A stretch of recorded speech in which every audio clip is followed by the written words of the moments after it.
Chapter 258. In the end, Fan Xian just smiled without a trace of arrogance. He was extremely sincere, playing his part as a brother-in-law and putting in the capital of an official. He let the surrounding officials see. Who would have thought that this matter of fighting for passage and offending people had come from his brain? Fan Xian was born with a set of advantages. As the saying goes, one cannot be a bad person. It could also be considered the path of a treacherous thief. He was very willing to offend and bully people behind their backs, but on the surface, he was very willing to give in. This was the way to truly reap benefits. For example, the eldest princess had been tricked by him several times and forced out of the palace by letters. But to this day, she still did not know that the mastermind behind the scenes was her son-in-law. She thought that this son-in-law would only suffer in silence and would still listen to her in the north, not daring to turn against her. He had always believed in one thing. It was good to be flamboyant and arrogant, but he had to be low-key flamboyant and eat pork in silence. It was said that those who could be moved must be moved, and those who could not be moved at the moment, he would not move even if you beat him to death. Naturally, the great prince was someone he could not touch at the moment, but today he just had a fight with the great prince. This was already a great rebellion. Naturally, no one knew that he was doing this purely for the emperor in the palace to see. The great prince, who had a straightforward personality, was, without a doubt, the best acting target. Perhaps only Chun Pingping, that old fox, could guess a little of this. In the end, under the mediation of the crown prince, the two sides came to a compromise. The vanguard of the diplomatic mission and the great prince's personal army entered the capital together. But this was not in accordance with the rules, and made the director of the Board of Rites angry. It made the face of Taichung Temple full of fear. How to arrange the guards of honor became a big problem. The crown prince looked at Fan Xian and did not say anything, but he did not know where he came from. He pretended to scold him. "You're also making trouble." It was clearly agreed that the diplomatic mission would arrive in the capital the day after tomorrow. Why did you suddenly arrive early? You left the court with no arrangements and caused all this to happen. Fan Xian smiled. "I'm also in a hurry to go home. Your Highness, please forgive me this time. Who knows if there will be an imperial censor who will accuse me tomorrow." In fact, he also felt strange in his heart. After not seeing him for a few months, the Eastern Palace Master's complexion was much better than before. The slight timidity and gloom were no longer there, and his face was glowing. He did not know what good news he had received. Of course, he did not know that after the eldest princess left the royal palace and returned to Xinyang, one of the two mountains that had always been pressing down on the crown prince had suddenly disappeared. His mood immediately brightened, and in addition to the emperor's many comforting edicts, the crown prince's days were much better than before. In the hearts of the officials, they always thought that the crown prince had it easy, and the second prince must not be too comfortable. But at the city gate, when the crowd looked at the second prince, who was in the tent preparing to welcome the great prince back to the capital, they did not see a trace of unease on the face of this elegant nobleman. Instead, it was the young fellow by his side that attracted even more attention. This was the emperor's youngest son. The emperor had given birth to a total of 4 sons. The crown prince was not one of them, so this was the third prince, who had been raised deep in the palace. This year, he was only 9 years old. This time, when the great prince returned to the capital, the emperor had ordered all the princes in the capital to come out and welcome him. This was a show of respect. At the same time, this young prince, who had never appeared in front of the court officials, had his first opportunity to make an official appearance. The second prince held the young prince's hand and bowed to the great prince. The great prince seemed to have a good relationship with the second prince. He stepped forward and gave him a bear hug, then rubbed the little fellow's head. In a rough voice, he said, "How did you grow so tall?" The little fellow giggled, and his face revealed an innocent expression. He replied, "In the future, when I grow as tall as you, I will go out and fight the Hu people." This young prince's birth mother was a sister of the Fan Manor's Lady Lu, so in a roundabout way, he was somewhat related to Fan Xian. But when Fan Xian looked at this young and beautiful young prince and saw the innocent smile on his face, his heart skipped a beat. He saw a trace of self-control in his innocent smile that did not match his age. Involuntarily, a slight smile rose to the corner of his mouth. He thought to himself, I have been pretending to be innocent and bashful since I was young. How dare you play this trick in front of me? Fancian really is selling a smile without knowing it. Naturally, the second prince also knew what had happened earlier. He smiled bitterly at Fancian. I say, brother-in-law, I think all the officials in the capital should thank the heavens and earth if you can make less trouble one day. Fancian's smile seemed even more bitter than a gold thread. He explained, It is really the princess of Northern Cheese will. I am just a mere official in NG. How could I be so daring? The crown prince frowned imperceptibly, as if displeased with the second prince's tone of voice when he spoke to Fancian. He said lightly, Second brother, the ceremony is not finished. Let us address each other by official rank. This was a bit unreasonable. Earlier, the crown prince of the Eastern Palace had called Fancian brother-in-law quite affectionately, but now he refused to let the second prince call him that. The second prince's expression was as usual. He chuckled and made a sound of acknowledgement. He moved closer to Fancian and lowered his voice. Before the spring examination, I told you to go back to the manor and ask Chinner what she called me. Did you ask her? Only now did Fancian remember that matter. He shook his head and smiled. Your Highness also knows that something happened during the spring examination. I forgot for a moment. Today, when I return to the manor, I will ask her. The second prince smiled and said nothing more.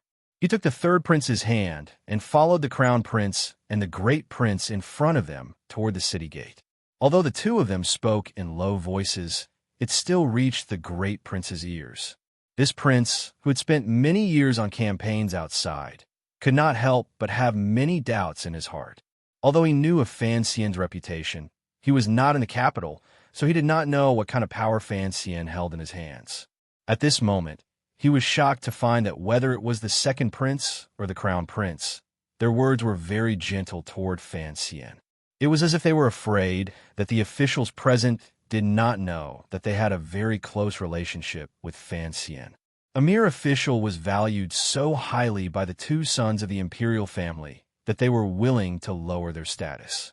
The great prince could not help but furrow his brows and feel a bit unhappy. Fancian, on the other hand, had other thoughts. He looked at the four princes in front of him, dressed in bright yellow and plain yellow, walking toward the pitch-black city gate. For a moment, he was somewhat absent-minded. He wondered if there would come a day when he would stand among these four brothers. Autumn in the capital was indescribably beautiful. The sky was high and the clouds were light. The yellowing leaves drooped by the side of the houses, unwilling to be rushed into the water. The flowing water by the side of the street was inevitably a bit lonely. At the end of the long street, a corner of the distant eaves of the palace occasionally peeked out, hanging in the blue sky, displaying its majesty. The great prince's entourage had long since left with a lingering anger, but the envoys' carriages deliberately slowed down. Accompanied by a group of officials from the Chamberlain of Dependencies and Taichung Temple, they slowly made their way to the palace. Since they had already entered the capital, Fancian was no longer in a hurry. In any case, he could not go home immediately. He had to go to the palace gate to reply to the edict, so he finally had some spare time to look around. Although he had only been in the capital for a year and was far less familiar with it than he was with Danzhou, for some reason, as soon as he entered, he saw the houses all around him and smelled the unique smells of the capital. Fancian felt refreshed. Sir, you are in a hurry to return to the capital. There must be something at home. The voice of the princess of Northern Qi floated out from the carriage next to the steed. Fancian smiled, but did not reply. He knew that she was deliberately trying to befriend this seemingly ordinary, but actually important official. But along the way, the two of them had communicated enough. Now that he was in the capital, he had many eyes and ears around him. It was best to avoid this last encounter. Furthermore, the princess had guessed what he was thinking, but he did not know how to respond. The Fan family was now very popular in the capital, and the entire household was safe. No one knew why he was in such a hurry. He urged the horse forward, coming to the side of Yan Bingyun's carriage. In a low voice, he said, "You must take her with you if you don't want to cause me trouble." Inside the carriage, Yin Bingyan shook his head. He looked at Lady Shun, who he had tied up securely, but who still stared fiercely at him with those familiar eyes. He did not understand when Sir Fan had developed the hobby of being a matchmaker. He sighed and changed the subject. "Sir, today's struggle over the road was not a wise decision. The Overwatch Council has always been neutral in the struggle between the princes. Sir once said, and what I heard has been confirmed, that the Crown Prince and the Second Prince both have expectations of you. Since this is the case, for the sake of fairness, you should not provoke the Great Prince. This is unavoidably contrary to the purpose of the council." Fan Xian was silent. He knew that what Yin Bingyan said made sense. As an official of the Kingdom of Qing, especially the commissioner of the Overwatch Council, he would either never have any dealings with the princes, or if he did, he would have to be impartial. Otherwise, the palace would be convinced that the Overwatch Council would not favor any of the princes. But Fan Xian could not do that, because he knew that his identity was not as simple as that of an official. If he was biased towards the princes, it would at most make His Majesty suspect that he was planning for power and riches in the future. He would never be as loyal as Chun Pingping. But if he were to be impartial, he feared that His Majesty would suspect that he was not willing to be an official. This was Fan Xian's greatest fear. The carriages arrived at Qingdao Square. There was no longer a need for the bailiffs of the capital government to maintain order because they had arrived at a relatively quiet place where the officials lived. Naturally, there were not as many commoners standing on the side of the street watching the commotion. At this moment, one of the carriages broke away from the main group and quietly drove into an alley on the side of the street. Someone could faintly be seen inside to receive it. Although it was quiet, in reality, there were naturally court officials who saw it clearly. They knew that the composition of the diplomatic mission was complicated and that it was probably the work of the Overwatch Council. Looking at Fan Xian's serious expression, no one dared to ask too much. Fan Xian's expression was naturally serious because they were about to reach the royal palace and the vermilion palace walls were right in front of them. A group of members of the diplomatic mission waited outside the palace gates. The imperial power was majestic, and naturally no one dared to relax their appearance. It was just that they had traveled thousands of miles, and inevitably it was tiring. After waiting for a long time, there was still no edict. The officials all felt a little uneasy, but they thought about how this diplomatic mission to northern Qi had carved out a lot of territory for the royal court. Furthermore, Fan Xian had made a great show of face in the northern Qi royal court. That carriage of old books did not seem to be worth much, but they thought that His Majesty should be proud of it. How could he leave them out in the cold? The officials of the Board of Rights, who accompanied them outside the palace gates, gradually became uncomfortable. Ren Shaoan moved closer to Fan Xian and said quietly, "At this time, His Majesty should be meeting with the Great Prince. As officials, we naturally have to wait a little longer." Fan Xian smiled and said nothing. The carriage of the northern Qi princess had already been led in by the eunuchs of the palace, and the important matters were more or less settled. Fan Xian could guess why the diplomatic mission had been left out in the cold outside the royal palace. The imperial soldiers of the royal palace looked coldly at the anxious and frightened officials outside the palace gates, without a trace of emotion on their faces. And the eunuchs guarding the palace gates naturally did not look directly at them. But Fan Xian's status was different from the others. He was a princess of the palace, and most importantly, she was a highly favored figure. Furthermore, she was a high-ranking official of the Overwatch Council. On this diplomatic mission, it was assumed that he would be rewarded in the coming days, so the eunuchs had already brought over a round stool and invited him to rest. Fan Xian was surprised.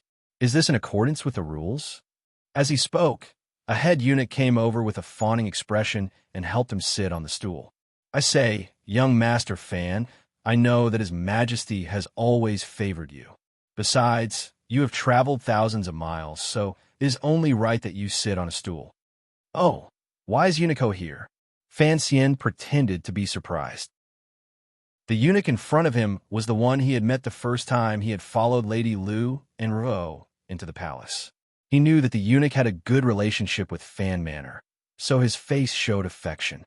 And the eunuch had deliberately called him young Master Fan, naturally, to put on a show of affection. Fan Xian continued with a smile. I've just returned from the outside, and I am truly poor. Today, there is no reward. Eunuch Ho gave a shrill laugh and lowered his voice. Who doesn't know that young Master Fan is a master who can turn stone into gold? Furthermore, in the future, you will hold a mountain of gold. The old servant was about to say a few more flattering words when he heard the palace gates creak open. A eunuch ran out to deliver the emperor's verbal edict. Fan Xian quickly removed the stool and knelt in front of the palace gates along with the other officials. As he had expected, the emperor gave Fan Xian a good scolding. It was nothing more than relying on his talent, looking down on others, being extremely audacious, and so on. He also said that he was tired today and told him to report back to the palace the next day. He ordered Count Sinan to discipline him well and punish him severely. At the end of the edict, however, the diplomatic mission was greatly rewarded, and that they would be rewarded in the future. The officials looked at each other. They had not expected that the diplomatic mission would receive such treatment on its first day back in the capital. They could not help but sigh, but some of the more cunning officials looked at Fan Xian with trepidation. His Majesty's verbal scolding had been fierce, but in the end, he had done nothing. He had only ordered Count Sinan to discipline him. It seemed that Sir Fan was indeed favored by the emperor. Fan Xian kowtowed to accept the edict. His expression was somewhat awkward, but his heart was slightly happy. He stood up and patted his bottom. When he turned around, he saw an old acquaintance. It was Gong Dian, the current commander of the palace guards. When Gong Dian saw Fan Xian, a look of admiration appeared on his face. He was about to come up and chat with Fan Xian, but to his surprise, Fan Xian cupped his hands in salute and apologized. He leapt onto his horse, clamped his legs together, and with a wave of his whip, he galloped off into the wide square in front of the palace, leaving behind only a cloud of dust. Gong Dian was stunned. He and his subordinates stared blankly at the light smoke in the distance. Although there was no explicit order against riding horses in front of the palace, Fan Xian was probably the first official to be able to run so nimbly. Fan Xian had already taken care of matters in the council. As for Gouda and the other 7 Tiger Guards, they would be taken over by the relevant people. He galloped his horse along the long street, riding against the wind. He didn't know how long he had been running, but he finally entered the south of the city. The sound of hooves rang out on the long street where the stone lion occasionally appeared in front of Fan Manor. It was already night, and the manors of the nobles and ministers on the long street had already been hung up with lanterns. There were only a few pairs, and they were not very eye-catching. Only the front door of Fan Manor was brightly lit. The front door was wide open, and a group of attendants, guards, and guests were standing outside in anticipation. Inside, Lady Lu had also lowered herself to instruct the servant girls and senior servants to heat up tea again and again, waiting for Fan Xian to return. News of the diplomatic mission's arrival in the outskirts of the capital had long spread into the city. They had originally thought that it would take at least 2 days to arrange the formalities before they could enter the capital, but the young mistress in the manor next door coldly said, "He will arrive today." Everyone knew that the present Lady Fan, Lady Lin, was no ordinary person. Since she said that Fan Xian would arrive today, then he would. That was why everyone had waited so long. As for the news of the fight with the great prince, no one in the manor knew. Otherwise, they would have been very worried. He's coming, he's coming. The sharp-eyed servants had long since seen the horses galloping in the distance. They all rushed down the stone steps and formed 2 groups. Amidst the rustling sounds, Fan Xian rode his horse over and flipped off. He gently kicked Teng Zijing's butt, who was preparing to use it as a horse stool. He laughed and scolded him. "Your broken leg. Don't learn from those manor people. Welcome back, young master." The 2 groups of servants called out in unison. Fan Xian smiled and said nothing. He took 2 steps up the stone steps, took a hot towel from a servant girl, and wiped his face carelessly. Then he took a cup of warm tea and rinsed his mouth. He knew that this was a necessary procedure, and there was nothing to be particular about. But when he returned to the manor and saw the familiar servants and servant girls, he was in a good mood.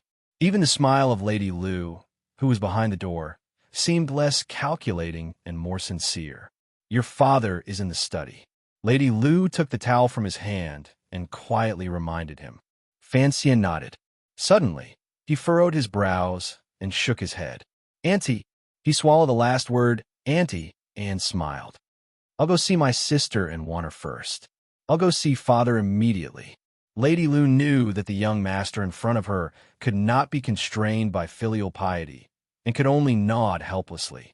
As soon as Fan Xian entered the manor, he saw a dark-skinned fat man rushing toward him. He couldn't help but turn pale with fright.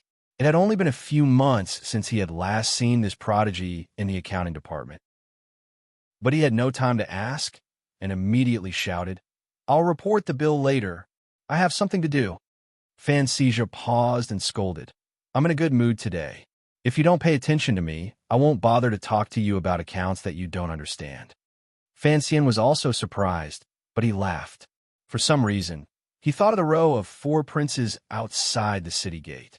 He took something out of his robes and handed it to Fan Xian. He laughed and scolded, "What account talk? I think it's a nonsense talk. You go and play by yourself first. We're brothers, so don't play this reunion after a long separation." Fan Xian muttered to himself, "I don't want to play this game of brotherhood with you." Thinking this, he watched as Fan Xian entered the back of the manor. He felt very uncomfortable.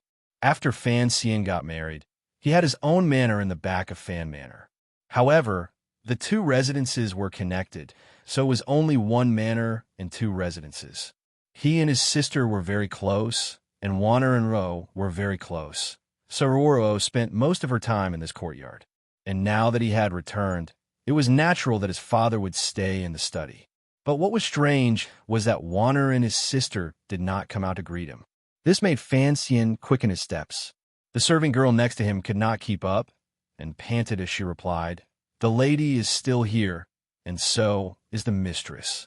Fan Xian frowned, thinking that this was a very inauspicious thing to say. He didn't know who had trained this serving girl. He came to the door of his bedroom and gently pushed it open, but found that it was locked from the inside. Fan Xian was startled and didn't know what to say. He called out a few times, but no one answered. He was puzzled, and so he knocked harder on the door. If it weren't for the respect he had for his wife, he would have broken it already. After a while, he heard Cece's uneasy voice from inside. "Young master, the mistress is asleep. Please don't knock." Fan Xian's frown deepened. He didn't know what had happened. He had come all the way back, and Wanner had closed the door and refused to see him. He looked at the dim light inside the door and said nothing. With a wave of his sleeve, he went to the other room. This time, he didn't knock, but pushed the door open and entered. The girl in the room was startled, and she stood up. After seeing that it was Fan Xian, the indifference and wariness between her brows gradually melted, and her eyes flashed with unfeigned joy. She crouched down and said, "Brother, you're back." Fan Xian looked at Ruoro, and his previous unhappiness disappeared. He smiled warmly. "What? Are you not happy to see me back?" Fan Ruoro smiled and walked forward. She pulled on his sleeve and let him sit down. "It's not like we haven't seen each other for a long time. Do you want me to make a big fuss before you're satisfied?" Fan Xian shook his head helplessly. "You always have such an indifferent personality. You won't change it even in front of me." Fan Ruoro smiled. "If I change it, will I still be Ro?"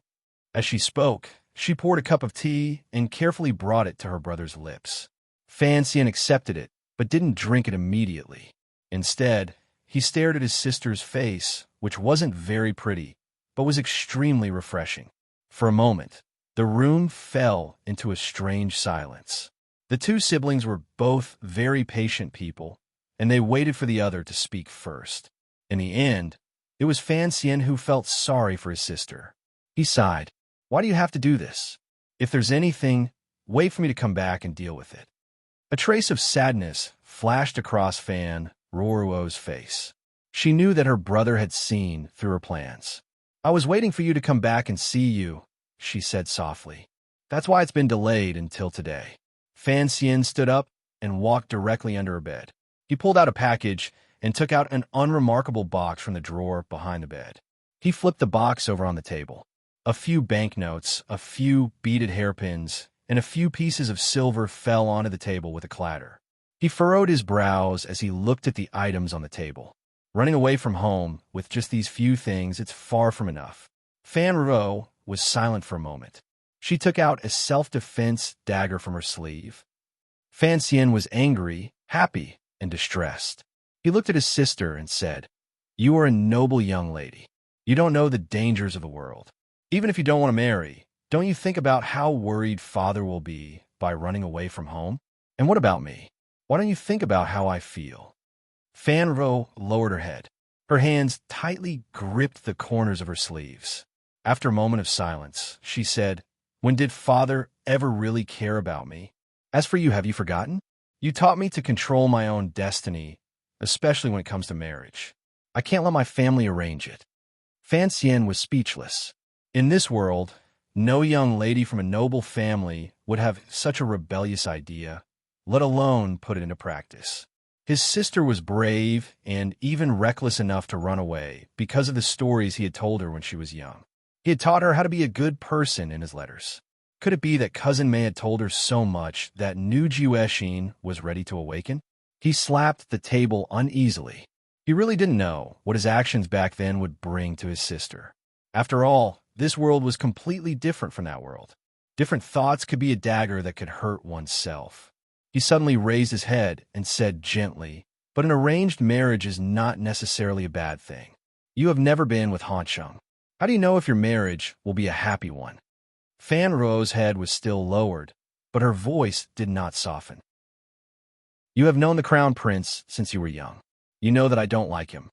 If anyone else had heard this, they would have been scared half to death. How could the young lady of Fan Manor say something like whether she liked him or not? Fan Xian's mind was a mess, but he still tried to explain. "Not necessarily. Look at me and your sister-in-law. We were also arranged to be married, and now we live happily." Fan Vo suddenly raised her head. With a hint of determination and stubbornness, she said, "Brother, not everyone is as lucky as you and your sister-in-law." Fan Xian was stunned. This was the first time he had seen disapproval on his sister's face. Ever since they were young, Ruo had always looked at him with admiration mixed with admiration. This was the first time he had heard Ruo directly disagree with his opinion. He couldn't help but be shocked at the changes that had occurred to his sister. After a long silence, the expression on Fan Xian's face gradually softened. In the end, he laughed heartily. There was not a trace of falsehood in the joy in his laughter. He was indeed very pleased that the silly little girl had finally grown up and learned to stick to her own views. "Ruo, do you trust me?" Fan Xian looked at his sister with a smile and an expression of encouragement. After hesitating for a moment, Fan Ruo also showed her usual tranquil smile and nodded heavily. Fan Xian looked at the things on the table. He gently shook his head and smiled. "If you trust me, then don't play around with these things. I will take care of it." Ever since she learned that the palace had appointed her to be married, Fan Ruo had sunk into silence. She knew how rebellious her thoughts were and what kind of disaster it would bring if she went against the edict. But since she was young, she had been taught by her brother's letters. Deep in her heart, the seemingly weak but actually strong seed of freedom had long been planted. But no one had said these thoughts to her. Deep in her heart, she was afraid that even her most trusted brother would oppose her decision. Hearing Fan Xian's promise, Ruruo's uneasiness for the past month suddenly disappeared like a gentle autumn breeze. Her tense nerves, which had been tense for a month, suddenly relaxed. Yes, her brother was back. Naturally, he would make the decision for her. The brother and sister had been separated for many months. Naturally, they had things to talk about. But Fan Ruoruo saw that his expression seemed a little strange. Only then did she remember that if her brother wasn't talking to her father in the study, then he should be with her sister-in-law. Why would he come to her room? She thought of something and couldn't help but cover her mouth and laugh. "Brother, when you were persuading me earlier Didn't you say that although you and sister-in-law were appointed to be married, you were happy? Why are you so worried now? Fan Xian's heart jumped. His sister and Wanner had a good relationship. Naturally, she would know why Wanner had shut herself in the room. He quickly asked what happened. Fan Ruo gave a rare, mischievous smile. I can't help you with this. Go ask sister-in-law yourself. Fan Xian furrowed his brows. He was upright and upright. What did he need to ask Wanner for? As he was thinking, he heard a servant girl call from outside. Young master, the mistress has woken up. Fan Xian shook his head. He knew his wife was throwing a tantrum. But Wanner had always been a very graceful and pleasant woman. How could she be like those women in the harem? She knew he had worked hard to get home. If she didn't welcome him, then so be it. Instead, she closed the door on him. Thinking of this, as he walked to his room, a glimmer of anger gradually rose in his heart. But when he reached the door and heard the little Ling coming from inside, his anger immediately dissipated. On the contrary, a very interesting expression appeared on his face. The voice was clear and sweet. Who else could it be but Lin Wanner? And the little Ling was also very familiar. Do you know? Do you know? It should be green and red thin. Fan Xian's expression was slightly embarrassed. The poem he had used to trick Haidang was only known to the Emperor of Northern Qi and the Empress Dowager and himself. How did it get to the capital in the south? Chapter 259. Fan Xian clenched his fist and covered his mouth with a cough. He stepped forward and pushed the door. Naturally, it swung open. He understood what was going on. Since the couple was preparing to have a good fight, there was no reason for them to close the ring and not let anyone in. Even Fan Xian's earlier cough was a reminder to his wife that he was here, and that if there was anything to say, it was best to talk about it in the room. This generation, after all, was a male-dominated society. Although Lin Wanner's background was much more noble than Fan Xian's, since she had married into the Fan manor, it was reasonable to say that she would not express her dissatisfaction so directly. The way the couple interacted with each other was different from that of other official families. Although Fan Xian could not escape the control of the male animal's hormones, on a spiritual level, he still respected women. When all was said and done, this was all Fan Xian's own fault. His sister was preparing to run away from home, and his wife was a little jealous. It was all because of his influence. If this had happened in the manor, it would have long since caused a ruckus. Young master. The servant girl Cece covered her mouth and smiled. She welcomed him in, helped him take off his outer shirt, and handed him a towel. Fan Xian waved his hand, indicating that he had already wiped it. He looked at the girl's mischievous smile and could not help but sigh in his heart. It was not just his sister in Wanner. Even the servant girl had grown up with him, and he had spoiled her to the point where she had no sense of seniority. When the family drama was going on, she still had the leisure to watch the fun and to tease him for his courage. Lin Wanner was lying on the bed. A thin blanket had been pulled up to her chest, and her black hair was scattered on her shoulders. She looked like she had just woken up.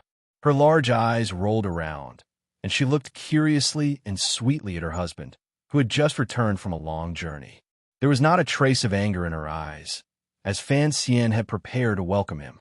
Her small nose slightly raised, and she said, "My husband, I did not go out to welcome you. Please don't take offense." Fan Xian looked at her peeking porcelain teeth and smiled. He sat down on the side of her bed and began to carry out the three-nose policy. He did not explain, hide, or speak. He put his hand under the blanket, held her slightly cold hand, and squeezed it. They had not seen each other for months, and it had been a long time since he had squeezed Wanner's soft, boneless hand. He didn't miss it. Cece was still in the room, and Lin Wanner could not help but feel embarrassed.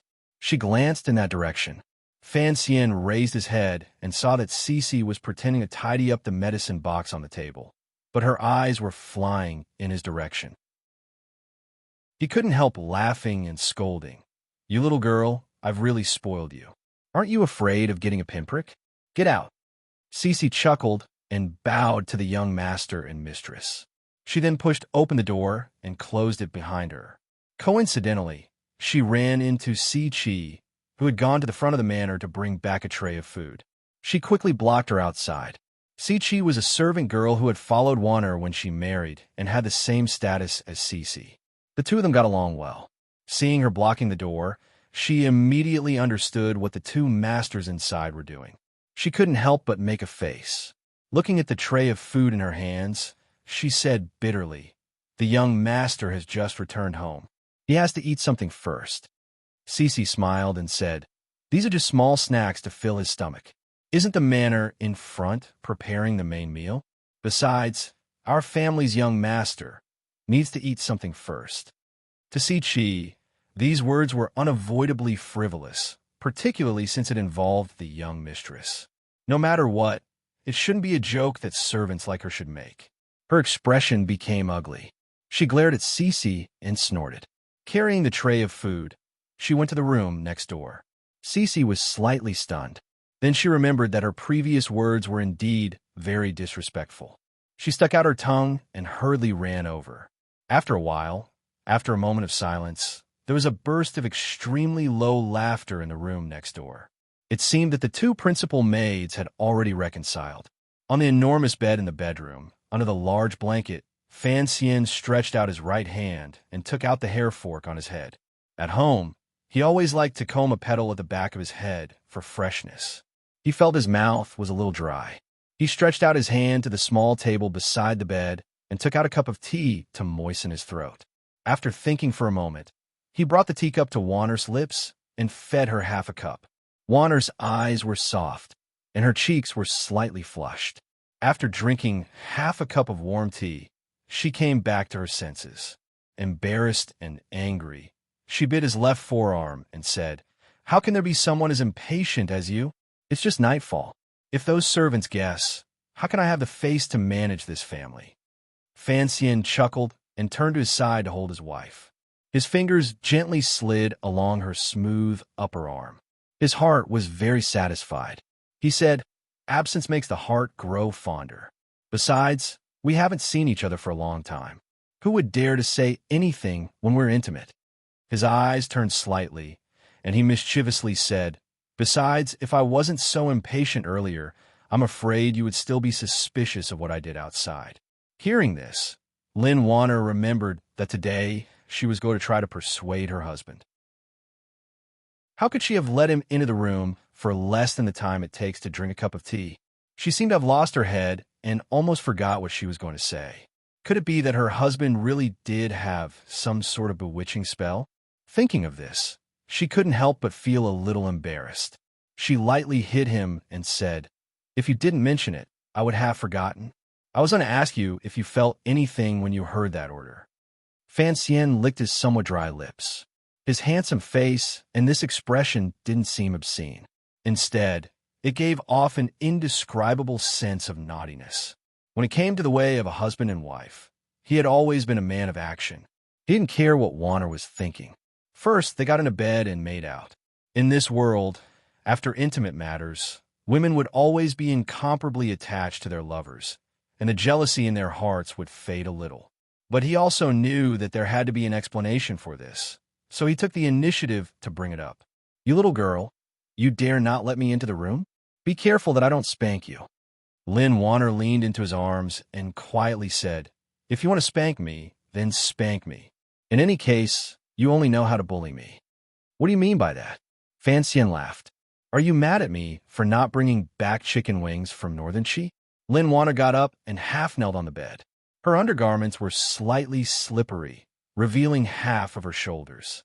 She stared into Fan Xian's eyes, and after a moment of silence, she suddenly said, "I was not happy before. In this world, even if the women were jealous, they would not be as open and above board as Lin Wanner." So Fan Xian was at a loss for what to do. For a moment, he didn't know how to respond. He could only carefully reply, "What kind of jealousy is this? That song was indeed written by me, but it's not what you think it is." "What do you mean by jealousy?" Lin Wanner didn't understand what he meant.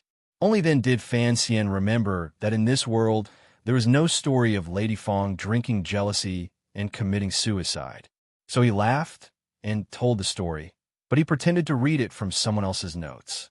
After Lin Wanner heard it, she also sighed at Lady Fong Xuanling's strength. But in her heart, she felt that her husband must have made up this story himself. Perhaps he had written it specifically to criticize her. She couldn't help but feel a little angry. I'm not the kind of petty person who wants to monopolize you. Cece and Si-Chi will eventually have to enter the school. You don't have to deliberately use this story to make things difficult for me. Fan-Xian knew that his wife had misunderstood him. He laughed and said, "If you don't want to monopolize me, then that's a bit inappropriate." Lin Wanner was, after all, a woman who had grown up in the palace. She didn't understand the hidden meaning of her husband's words. She heard Fan-Xian say, "If you weren't jealous, then why didn't you let me enter the school?" Lin Wanner was still half kneeling on the bed. She puffed up her cheeks. After a while, she said, "Do you know that this song has already spread throughout the world? Everyone in the capital knows that Fan-Xian, the immortal of poetry, does not compose poetry. This time, on this diplomatic mission to Northern Qi, he made an exception for a woman. It's just a song. If you want to hear it, I will naturally write one for you every day," Fan-Xian said with a smile. Lin Wanner faintly said, "Just a song? I hear that in Shangjing of Northern Qi, you and Haitang travel together, drink together, and stroll along the streets in the rain every day. It has already become a legend." Fan-Xian felt bitter. He knew that the Emperor of Northern Qi had purposely released this information. But as these words were being passed from mouth to mouth, Lin Wanner was in an awkward position. He was about to explain when his wife asked, "Husband, tell me that girl. Haitang, what does she look like?" Fan-Xian was startled. Of course, he couldn't praise Haitang to the heavens. But for some reason, deep in his heart, he didn't want to invert black and white in front of his wife and belittle Haitang to the point of being worthless, even though this was a shameless thing all men would do in their wives' beds. He thought for a moment and then said, "Haitang is the last disciple of the imperial advisor of Northern Qi, Kuhi. She is most favored and has a high status in the palace. Since I am on this diplomatic mission to benefit the country, it is only natural that I should befriend such an important person." Lin Wanner shook her head and sighed. That Haitang girl may not have much of a reputation in the south, but now everyone knows her status in the north. I only have one question, husband. Given Haitang's status, can she be a concubine? Fan-Xian was startled, wondering where this wild and unconstrained question had come from. He then heard Lin Wanner sigh and say, "A woman like her must have a very high standard. If it weren't for someone of your stature, she wouldn't have taken a liking to you. But with her status, it will be difficult to make arrangements for her in the future. Wanner is angry today because you never think about the consequences of your actions. You are a bit reckless." Fan-Xian laughed. "I'm not going to marry that Haitang. What consequences?" Wanner's words are a bit funny. Lin Wanner turned pale with fright. For some reason, she began to sympathize with the woman called Haitang. She rebuked him. "Are you planning to abandon her?" Fan-Xian waved his hand and held back his laughter. "Since there is no chaos, how can I abandon her?" A moment later, Lin Wanner looked at him with a trace of suspicion. "Really? Then why did you write poems to provoke her?" "Provoke her?" Fan-Xian asked the heavens. After thinking for a while, he told his wife about the arrangements he had made before leaving the capital, as well as the many things that had happened in Shangjing. He shook his head and said, "Haitang's martial cultivation is extremely high. Aside from the 4 grandmasters, I am afraid she is one of the strongest. Since I'm going to have dealings with her, of course I have to prepare some sharp weapons." Lin Wanner frowned. "Is this what you mean by keep it in your heart?" "Exactly." Fan-Xian smiled.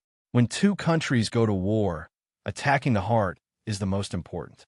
After a long time, Lin Wanner sighed. "My husband's plan is a bit shameless."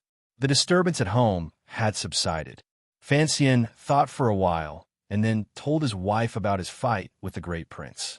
He knew that Wanner had grown up in the palace and had more say in matters of the court than he did. Ever since they had gotten married, he had gradually gotten used to discussing his plans with her. After hearing what he said, Lin Wanner also frowned. She came to the same conclusion as Yin Bingyan. She felt that there was no need for Fan-Xian to offend the Great Prince. It felt unnecessary. It was impossible for Fan Xian to explain his secret worries to his wife. He could only smile warmly and say, "Wanner, don't worry about why I'm doing this. Just tell me whether or not you think this will make the palace believe that the Great Prince and I are enemies in the future." Lin Wanner looked at him with amusement. "It will be very difficult." Fan Xian was surprised. "Why is that?" Lin Wanner sighed. "Actually, you have been mistaken about one thing. It is true that the Overwatch Council, in the eyes of the officials and the people, is a sinister and terrifying yamen. The officials of the 6 ministries call you Black Dog behind your backs, but not everyone dislikes the Overwatch Council, just like the military, the Bureau of Military Affairs, and the Western Army. They all have a good impression of the Overwatch Council." Fan Xian immediately understood. When it came to war, the most important thing was intelligence and logistics. The Overwatch Council's network of spies all over the world must have provided the military with great support. It could reduce the amount of bloodshed by soldiers. Of course, the military liked the Overwatch Council. He frowned. That is one of the reasons. But the Great Prince will have to hand over his military power when he returns to the capital. The military's opinion will not affect him much. Lin Wanner did not understand why he wanted the palace to think that he had not befriended the 3 princes. She sighed. "There is one more thing that perhaps you have forgotten. Of the 3 princes, the one closest to Wanner is the Great Prince. Even for my sake, he will not hold a grudge against you." Fan Xian laughed bitterly. He knew that when Wanner was young, she spent most of her time in the palace with Lady Ning. It was natural that she would be closest to the Great Prince. It was just that when he was calculating, he had intentionally or unintentionally neglected this layer of relationship. Perhaps, deep in his heart, he did not want to connect his wife with the princes. Lin Wanner knew what Fan Xian was worried about. She said gently, "I think you are worrying too much. The Emperor is healthy. The situation you are worried about will probably take many years." Fan Xian sighed and pulled her into his arms. He whispered in her ear, "People who do not think about the future will have immediate worries.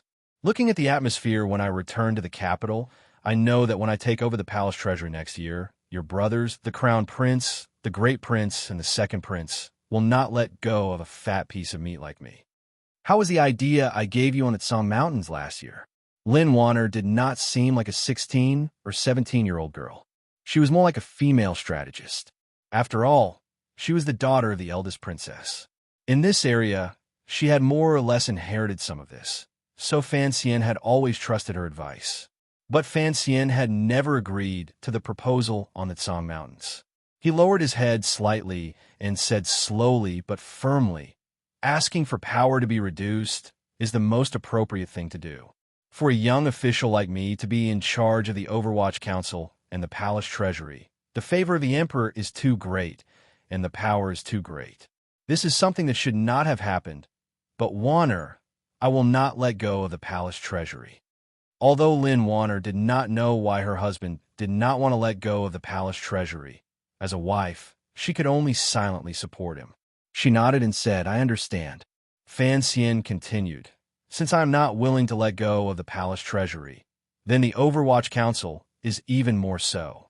If the palace treasury was a mountain of gold, then the Overwatch Council was the army guarding it. If the palace treasury was empty, then Fan Xian would be a naked beauty with no sense of security at all. He would be waiting to be wantonly humiliated by the people in the palace." Lin Wanner sighed and shook her head. "Then you'll have to work hard." She suddenly looked into his eyes and asked, "Are you confident?" Fan Xian smiled and gently patted her cheek. "I do not dare to say things with certainty, but you know that I have always been a somewhat arrogant and even narcissistic person." Lin Wanner smiled. She suddenly bit her thick, plump lower lip and said softly, "Actually, I have an idea." Fan Xian's interest was piqued. "What idea?" Lin Wanner's eyes flashed. No one knew what she was thinking. She quietly said, "Take Haidang as your wife." Fan Xian turned pale with fright. He thought to himself that his wife's plan was indeed unexpected. Lin Wanner excitedly explained, "Haidang is an upper 9th level warrior. My husband said that she might one day become a great grandmaster. Say, if we have a great grandmaster in our family, and she has the power of Ku He behind her. Even the royal brothers of the kingdom of Qing would not dare to do anything to you. Even the emperor would have to try to win you over. Look at the Yi Zhong family. All they have is Yi Luyun, and they have dominated the bureaucracy for over a decade without suffering a single defeat. Fan Xian knew that what she said made sense. No matter who it was, marrying Haidang would be like having an iron ticket in the house, a gold medal for exemption from death. But he didn't know if his wife was testing him one last time or what. So he laughed evilly and said, "But Haidang really doesn't look that good." Lin Wanner paused for a moment, then spat at him. "You pervert." Fan Xian smiled. He was thinking about what Lin Wanner had said about the Yi family. Yi Zhong was the commander of the capital garrison, and Yi Ling'er was about to marry the second prince. What was the emperor thinking? A great grandmaster? If the situation really did develop this way, from Fan Xian's point of view, the people in the palace probably did not fear the great grandmaster Yi Luyan. He frowned. "When I was not in the capital, did Yi Zhong resign from the Jingdou garrison?" Lin Wanner shook her head. Fan Xian sighed in his heart and asked, "Did mother send any letters?" The mother he spoke of was naturally the eldest princess of Xinjiang. Although he knew that Wanner had no feelings for that peerless beauty, in front of Wanner, he still had to be respectful. Lin Wanner still shook her head. There was no extra expression on her face. Fan Xian felt pity for her. He gently rubbed her forehead. "How have you been?" he asked quietly. "You were so focused on other things that you didn't ask about the most important thing." "I deserve a beating." Lin Wanner laughed. "Master Fei comes to see me often. I'm also taking the pills. I feel pretty good." Fan Xian nodded. It seems that recuperating in the Tsang Mountains is not bad. This winter, the whole family will live there. It's a shame we didn't soak in the hot springs last year. Their voices gradually lowered. They were whispering sweet nothings and humming a little love song. Unexpectedly, a maid called out anxiously from outside. "Young master, young mistress, it's time to eat." Master has sent word to urge us several times.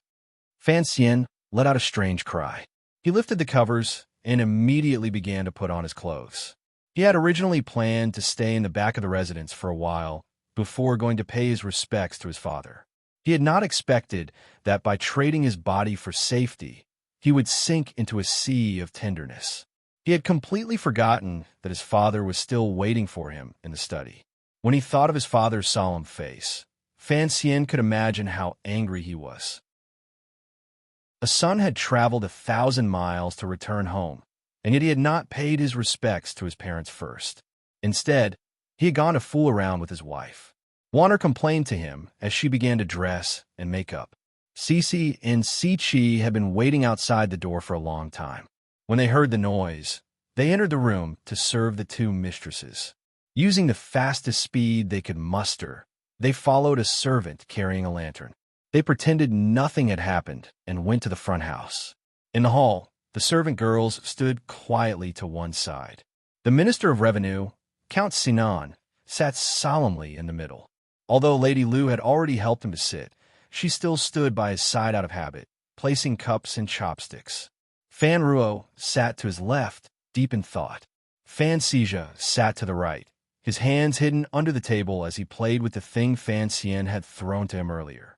Seeing Fan Xian and Lin Wanner enter, Ruo stood up. Fan Xizha hurriedly hid the thing in his sleeves and followed his sister in saluting the two. Sitting in the middle, Fan Xian did not look at Fan Xian. Instead, he nodded to Lin Wanner. His daughter-in-law's status was somewhat special, and he could not neglect her.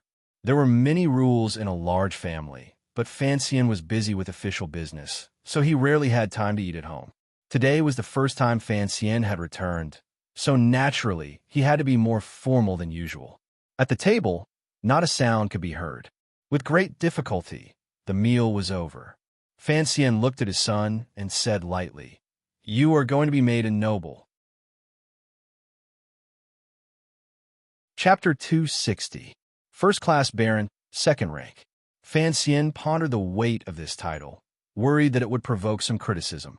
In truth, he was being overly cautious. Although the mission to northern Qi was not a difficult or dangerous affair, it was still a difficult one. At the beginning of spring, His Majesty had disrespected Prime Minister Lin and Assistant Minister Fan, and had kicked him out of the capital. Although Fan Jian had been promoted to minister, giving Fan Xian the title of Baron was, in the eyes of the common people, just a second compensation for the Fan family. No one was too surprised.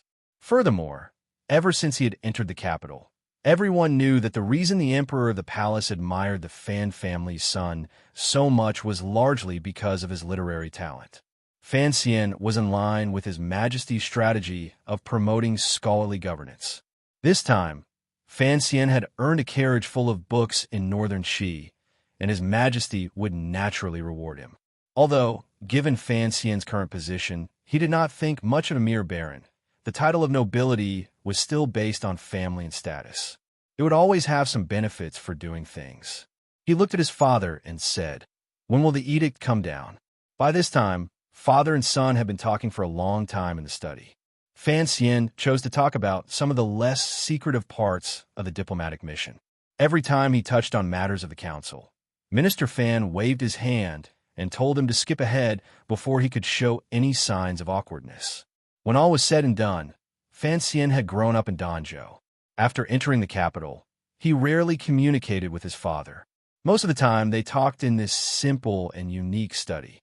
So when it came to feelings, it was a bit lacking.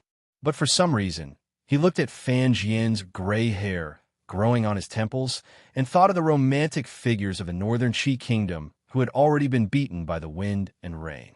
His sadness carried a glimmer of guilt. The director was right. Count Sinan did not owe Fan Xian anything. Fan Xian owed him a great deal. When I enter the palace tomorrow, there will probably be an edict. Minister Fan closed his eyes, drinking the fruit juice that Lady Lu had prepared every night. He seemed to be enjoying it. You did well in the north. Director Chun has asked for much credit, and His Majesty appreciates it. On this trip to northern Qi, other than his own secret matters, he had not done anything for the court. Even Yin Bingyun's return to northern Qi was something that happened along the way. It could not be considered a contribution. He could not help but smile bitterly. Actually, on this trip back and forth, I really did not do anything. Sometimes doing nothing is the best thing to do. Minister Fan slowly opened his eyes. Fan Xian felt a chill in his heart. He thought his father was going to use this opportunity to teach him a lesson about how he had fought with the great prince outside of the capital. Unexpectedly, his father did not say a word about it. Instead, he changed the subject. I've told you many times before not to get too close to the Overwatch Council. I didn't expect you to not listen to me. You were tricked by that old dog Chen Pingping. Speaking of this, Minister Fan seemed to be really unhappy. To be able to safely guard the palace treasury is a rare opportunity in the eyes of others. Fan Xian smiled bitterly. I wish I could. The problem is, that person in Xinjiang is not willing to let it go so easily. Furthermore, she was the one who started it first. If I did not join the Overwatch Council, how could I contend with someone like that? Minister Fan sighed, thinking that he had indeed not thought through this matter thoroughly. He had not expected the eldest princess to have such a strong reaction. He could only wave his hand and say, "After all, she is the Emperor's sister, the Empress Dowager's favorite daughter, and Wanner's birth mother. Let bygones be bygones." Fan Xian believed this. Although he did not believe that his father was a man who would swallow his pride, he knew that his father's loyalty to the royal family was unquestionable. He only sought his own interests for the sake of the family. Furthermore, his father had always insisted that Fan Xian stay away from the Overwatch Council. He did not want Fan Xian to get involved in the capital's complicated and sinister political struggles. But the palace treasury was banknotes, and the bureaucracy was politics. Banknotes and politics had always been twins. It seemed that his father had not understood this law in the beginning. But no matter what, Fan Xian was grateful for Count Sinan's efforts. "Father, please do not worry. I will be careful." Fan Xian was satisfied with his attitude. Only the truly strong have the right to show weakness. The weak have always been weak. There is no need to show weakness. Think about it yourself. Fan Xian understood what his father meant. He smiled. Suddenly, he thought of something else. "Father, when I return to the capital, can I still have Gouda and the other 7 follow me?" Minister Fan looked at his son, and a gentle smile appeared in his usually solemn eyes. "You know that I only train and manage the Tiger Guards on behalf of the royal family. The real power lies in the palace. If you want to keep those Tiger Guards, I can only go to the palace and speak for you. But I don't think His Majesty will allow it." Fan Xian smiled bitterly. In his heart, he did not want to part with Gouda and the other 7 Tiger Guards. With these silent masters as bodyguards, his safety would be greatly guaranteed. On the meadow outside Wudu, even Haidang could not gain the slightest advantage against the 7 Tiger Guards. Compared to the swordsmen of the 6th Bureau of the Overwatch Council, this was a level higher. Not to mention the Chinian unit that he had first established. The Chinian unit was his most loyal force. Although under Wang Qinyan's tutelage, whether it was tracking intelligence or other matters, they had slowly taken shape. Unfortunately, they were still a bit weak in terms of martial prowess. But he also understood that the Tiger Guards had always been used as bodyguards for princes. For example, there were a few in the Western Army, and they were responsible for the great prince's safety. Although His Majesty would occasionally transfer the Tiger Guards to the side of certain ministers, those were special missions. For example, when Fan Xian's father-in-law, Prime Minister Lin, resigned and returned to his hometown, His Majesty had sent 4 Tiger Guards to accompany him. This was to commend the Prime Minister for his lifetime of service to the country, and to ensure the Prime Minister's safety on the road. After these specific tasks were completed, the Tiger Guards would return to the capital, disappearing into inconspicuous private residences. Fan Xian knew so much because Fan Jian had always been responsible for handling these matters for His Majesty. Since the diplomatic mission had returned to the capital, if the Tiger Guards continued to follow him and the royal family found out, it would inevitably cause a lot of trouble. Minister Fan looked at the regretful expression on his son's face and couldn't help but smile. Although this child had the style of his mother, and his talent was extraordinary, he was still only a young man. He couldn't help but remind Fan Xian, "When you left, that scholar Shi Chanli often came to pay his respects. I met him a few times, and he really is a talented person who doesn't show it." Fan Xian was startled, but then he understood. After his father knew that he had decided not to ask for a reduction in power and leave the Overwatch Council, he began to plan for his future in the bureaucracy. This was to remind him not to forget about his students. Although Fan Xian's position in the hearts of the world scholars had been established, and the students his father-in-law had left behind in the court could help him, as time went on, he needed some of his own people to speak in the court. Understanding his father's thoughts, Fan Xian couldn't help but feel moved. But as a man, he learned not to show his emotions. He only bowed deeply to his father. Minister Fan waved his hand, signaling him to return to his room. Fan Xian thought about it. Regarding his sister's marriage, it was best not to speak too soon. Such arrangements could only be made slowly, and so he respectfully left the room. Watching Fan Xian straight back as he left the study, Minister Fan couldn't help but show some pride and comfort in his eyes. With a son like this, what more could a father ask for? He gently drank the last drop of fruit juice in the bowl. He knew in his heart that this child had long since guessed something. But with this child's temperament, since the other party did not say anything, it naturally did not matter. The future of the Fan clan depended on this child. Thinking of this, Minister Fan couldn't help but admire Prime Minister Lin, who was already far from the center of power in the kingdom of Qing. He thought that old fox's luck was quite good. Minister Fan had paid a heavy price and worked hard for more than 10 years, while Prime Minister Lin had only given birth to a daughter. September was dull and boring. Everything was fine, except for the worry. Fan Xian sat in the carriage, gently knocking on the wooden window lattice, humming a song that no one else could understand to the strange rhythm. Entering the palace was a serious matter for most officials, but he only felt bored. It was the first time he had returned to the capital, and he had made up his mind with his wife and father. He felt that there was nothing to worry about in the entire court, both inside and outside the capital. In a moment, he would enter the palace to receive his title, Cao Dao, and then go to the council to sort out his affairs.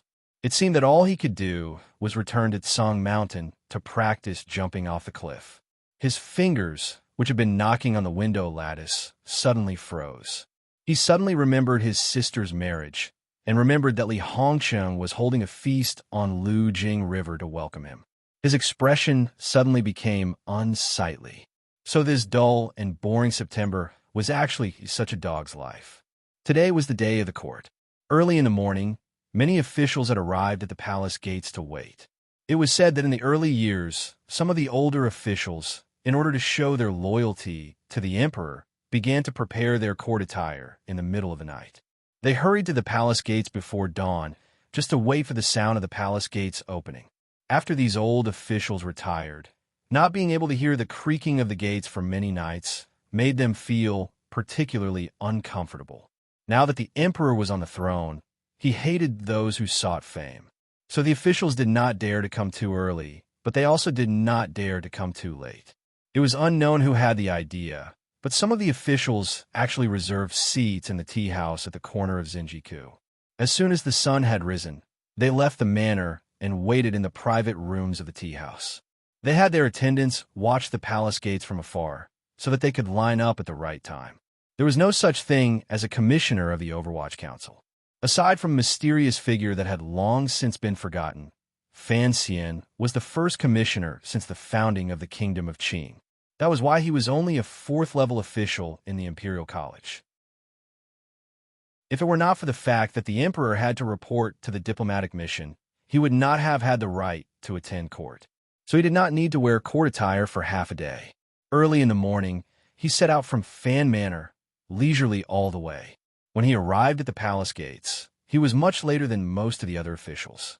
Popularity attracts jealousy, and this was especially true for a young man who had only been in the capital for a year and a half. Furthermore, this young man had torn the faces of most of the officials in the capital, killed a minister, and chased away another. As the saying goes, the turtle responds when the turtle cries, and the fox grieves when the rabbit dies. Everyone looked at this handsome commissioner of the Overwatch Council, yawning as he got out of the carriage. Their eyes were filled with caution and disgust. Fan Xian looked around and felt that the atmosphere was not quite right. These officials were either ministers of various ministries or officials of various temples. They were all second-level officials and above, whose wife did not have a title of nobility, and whose home did not have a few toys bestowed by the emperor. He was so young, and yet he had arrived later than these officials. If he did not have Minister Fan behind him, especially that old cripple, these truly high-ranking officials of the Kingdom of Qing would have cursed him out a long time ago. Naturally, he could not curse them, but the officials would not give him a good look either. They coldly glanced at him and arrogantly turned their heads away. Among the officials, there were a few who had been promoted by Lin Ruofu. They had wanted to go up and talk to Fan Xian and comfort him, but seeing the disdainful gazes of their colleagues, they couldn't help but feel a headache coming on. So they stopped in their steps and only used gentle gazes to greet Fan Xian. Fan Xian felt very uncomfortable being swept by these heated gazes, but he still maintained a calm smile on his face. Neither servile nor overbearing, he cupped his hands and greeted the officials. As he cupped his hands, someone behind him coughed. For some reason, Minister Fan had arrived a little late today and had not come with his son. Fan Xian quickly went up to greet him and carefully helped his father down from the carriage. Minister Fan looked at him and shook his head. "I'm not that old yet." Fan Xian smiled. He knew that he had gone a little overboard with his acting. Although Minister Fan looked a little unhappy, the officials could see that old Qian Lotzi was unusually happy today. He did not even let go of his son's hand and led him over. With Minister Fan personally leading the way, the officials could no longer boast. They all greeted each other. After a short while, Count Sinan had led Fan Xian around the court, allowing him to recognize all the powerful officials in the court. Fan Xian called them uncles, elders, and so on. When the officials looked at the smiling young man again, they found him to be much more pleasing to the eye. The officials who belonged to the Lin faction were even more affectionate, praising Fan Xian for being young and promising, and so on and so forth. But there were still some officials who looked on coldly. Although they bowed, their faces were cold. After all, everyone in the kingdom of Qing knew that Sir Fan Jr. was most famous for his seemingly gentle, but actually sinister smile. The Minister of Appointments, who had been a veteran of 3 dynasties, saw the Fan father and son approach. He could not help but snort coldly. Since the founding of the Kingdom of Qing, and even during the reign of the Wei family, it is rare for 2 sons and daughters to attend court at the same time, like Count Sinan's. Fan Xian laughed. The Emperor's grace is like the sea. The Emperor's grace is like the sea. It was as if he could not hear the mockery in the other's words. He gave all the glory to the Emperor. Fan Xian smiled. He knew that there was no room for him to speak on such an occasion, so he simply kept quiet. At that moment, 3 eunuchs slowly walked out of the palace gates. The one in the middle was clearly of a higher rank. He waved the horsetail whisk in his hand and said softly, "You have worked hard. Please, everyone." The officials immediately stopped exchanging pleasantries. They tidied up their court robes and walked through the palace gates. Perhaps it was because they were used to being here, but they did not even bother to look at the imperial guards at the palace gates and the armed guards at the inner gates. In a moment, they passed the 3 eunuchs, their heads held high and their chests puffed out. They had the air of the masters of the country. It was the first time Fan Xian had attended court, and it was not convenient for him to walk with his father. He could only pathetically drag himself to the back of the line and walk inside with the 3 eunuchs. The eunuch in the lead was Eunuch Ho, whom he was familiar with. But Fan Xian did not dare say anything to him, and it was even more impossible for him to casually hand over a banknote. He could only smile at him in acknowledgement. A long time later, Ho Sanner still thought about this question. Why did he think that Sir Fan was a trustworthy supporter from the very beginning? In the end, he concluded that every time Sir Fan looked at him, his smile was very sincere. He was not like the other officials, who would deliberately show him warmth when they needed him. Other times, although he smiled warmly, there was always a hint of disdain in that smile that made people feel uncomfortable. It was Fan Xian's first time attending a court conference, so he couldn't help feeling nervous. However, he stood at the very end of the civil officials and was still far from the dragon chair. If it were not for his tyrannical internal strength and exceptional hearing, he probably wouldn't even have heard what the Emperor said. He knew that the middle-aged man on the dragon chair would certainly notice him, but he still relaxed slightly and began to examine the decorations inside Taiji Palace. Although he had entered the palace a few times, most of his time was spent in the back of the palace, talking with the concubines and touring the mountains with Wanner. This Taiji Palace was the main palace of the royal palace, and he had only seen it from afar. He had never had the opportunity to stand inside. Now that he had entered, he found it to be nothing special. The beams were exquisitely carved with dragons and phoenixes, and the red pillars were imposing. A faint fragrance wafted through the spacious palace, and bronze cranes and strange beasts stood to the side. But compared to the palace of northern Qi, where the sky, water, and color of wealth and beauty merged into one, it paled in comparison. But this palace had a different aura. It seemed to be the smell of power, rising from the dragon throne and making the officials feel awe. It had nothing to do with the dragon throne. The middle-aged man sitting on the dragon throne was the source of this aura. Although his palace was not as grand as northern Qi's, and his food was not as exquisite as Dongyi's, everyone knew that he was the most powerful man in the world. The main topic of the court meeting naturally could not be separated from the great prince and the diplomatic group. But it was not about the fight for the road outside the city. Even if the imperial censorate wanted to do something about it, they could not bring out a memorial today.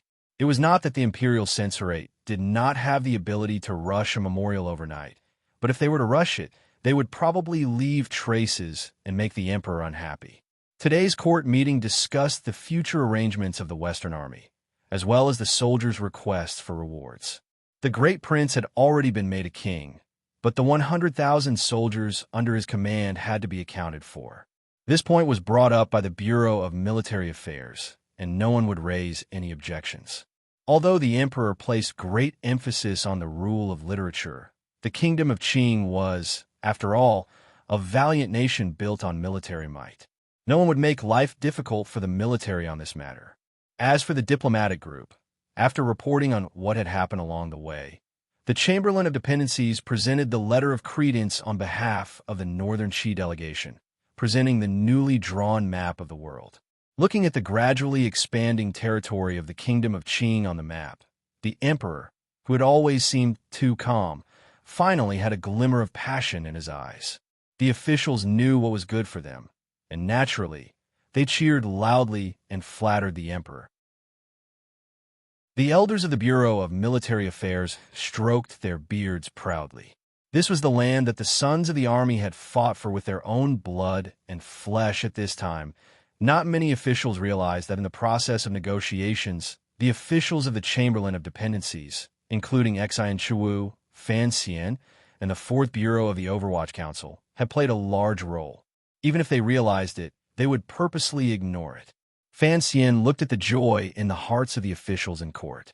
Involuntarily, a slight smile rose to the corners of his lips. After all, he had once participated in this major event. He thought that if the eldest princess had not sold Yin Bingyun out, the Kingdom of Qing would probably have gained even more. But the eldest princess had turned around and tossed Xiao In back to Northern Qi, causing the Northern Qi court to gradually develop signs of internal strife. The ruler and officials were at odds with each other, and this was a very powerful move. Comparing the two, the only difference was short-term benefits versus long-term benefits. The most powerful middle-aged man in the world, after a burst of uncontrollable faint joy in his heart, immediately regained his calmness with great self-control.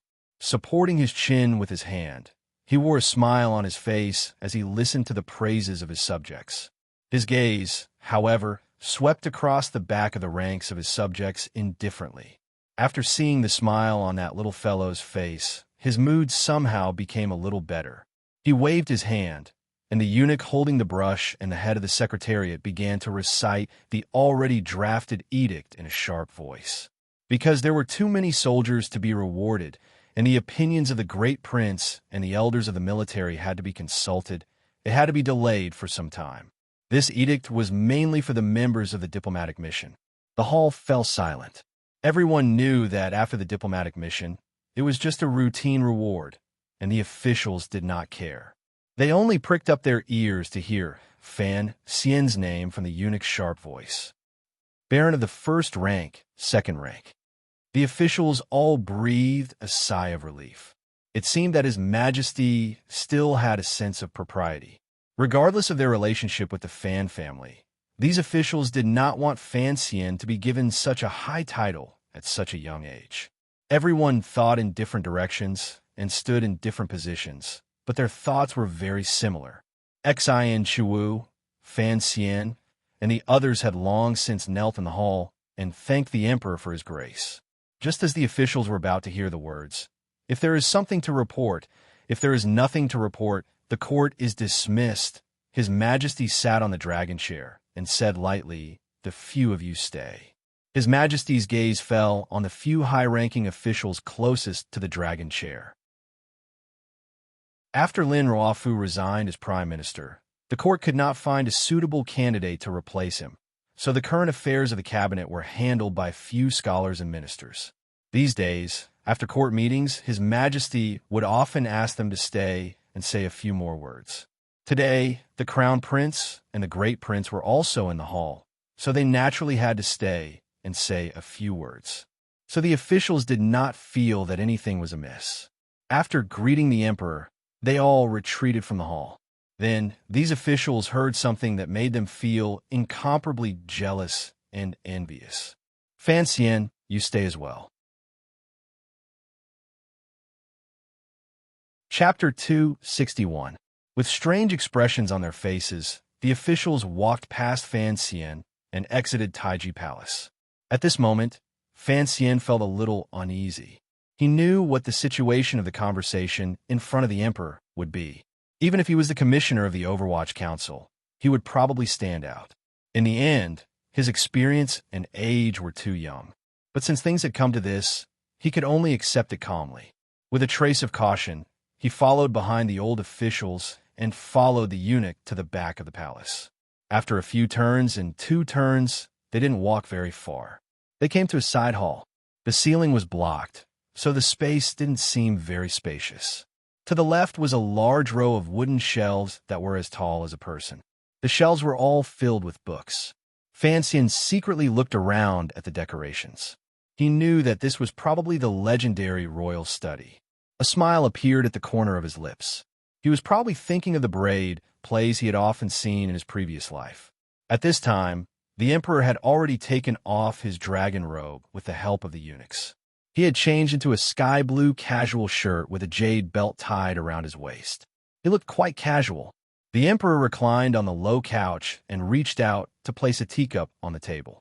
He casually waved his hand, and the eunuchs hurriedly brought 7 round chairs with embroidered surfaces into the room. The 7 old officials bowed to express their thanks and naturally took their seats. The crown prince and the great prince stood next to the low couch that the emperor was sitting on. Although there were no seats, one could tell from the expressions on their faces that this had always been the rule. However, there had always been 7 chairs in advance. Today, there was an additional young official.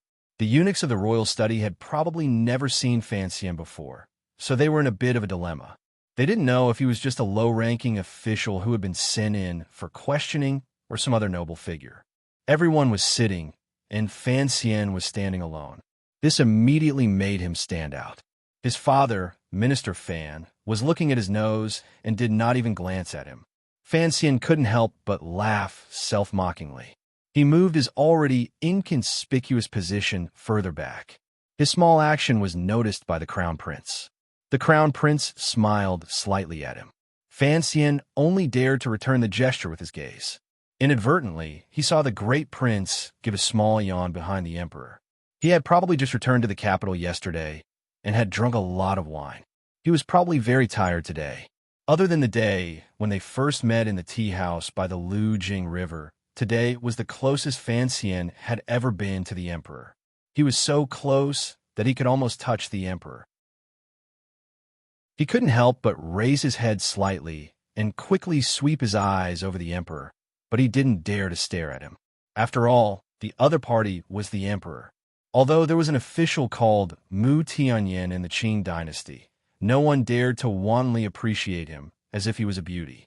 But it was this quick glance that allowed Fansian to clearly see the other's face. He was almost stunned by the look in her eyes. The emperor glanced at him and did not mind his direct stare. Fansian's expression showed that he was lucky, but there was no fear in his heart.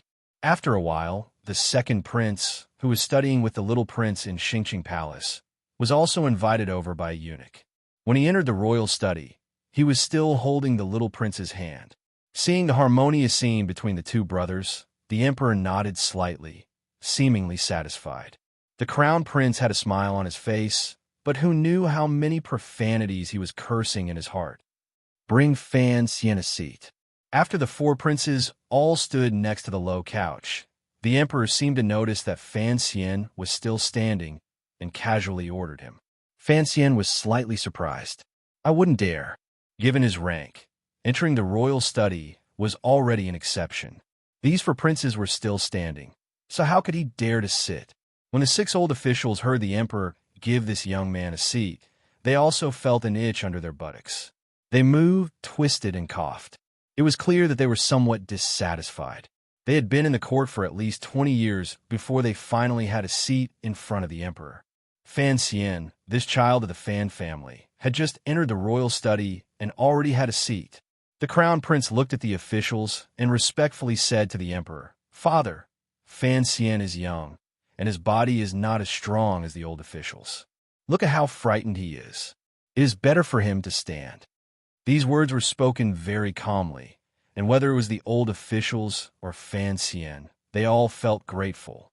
At this time, the great prince spoke again and said, "I remember back then, when you had us listen to the officials discuss the state, we had to stand because we were going to assist the crown prince in ruling the country and bringing peace to the world. Since it was a lesson, then the students had to act like students." He did not finish, but the meaning was already clear. Fansian was young and had just entered officialdom. What achievements did he have? What ability did he have for us princes to treat him like a teacher? The old officials also stroked their beards and shook their heads.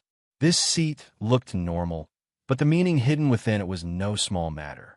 They dared to guarantee that if Fan Xian actually had a seat in the royal study, the news would spread throughout Jingdo in less than 3/4 of an hour. Fan Xian was preparing to go with the flow and thank the emperor.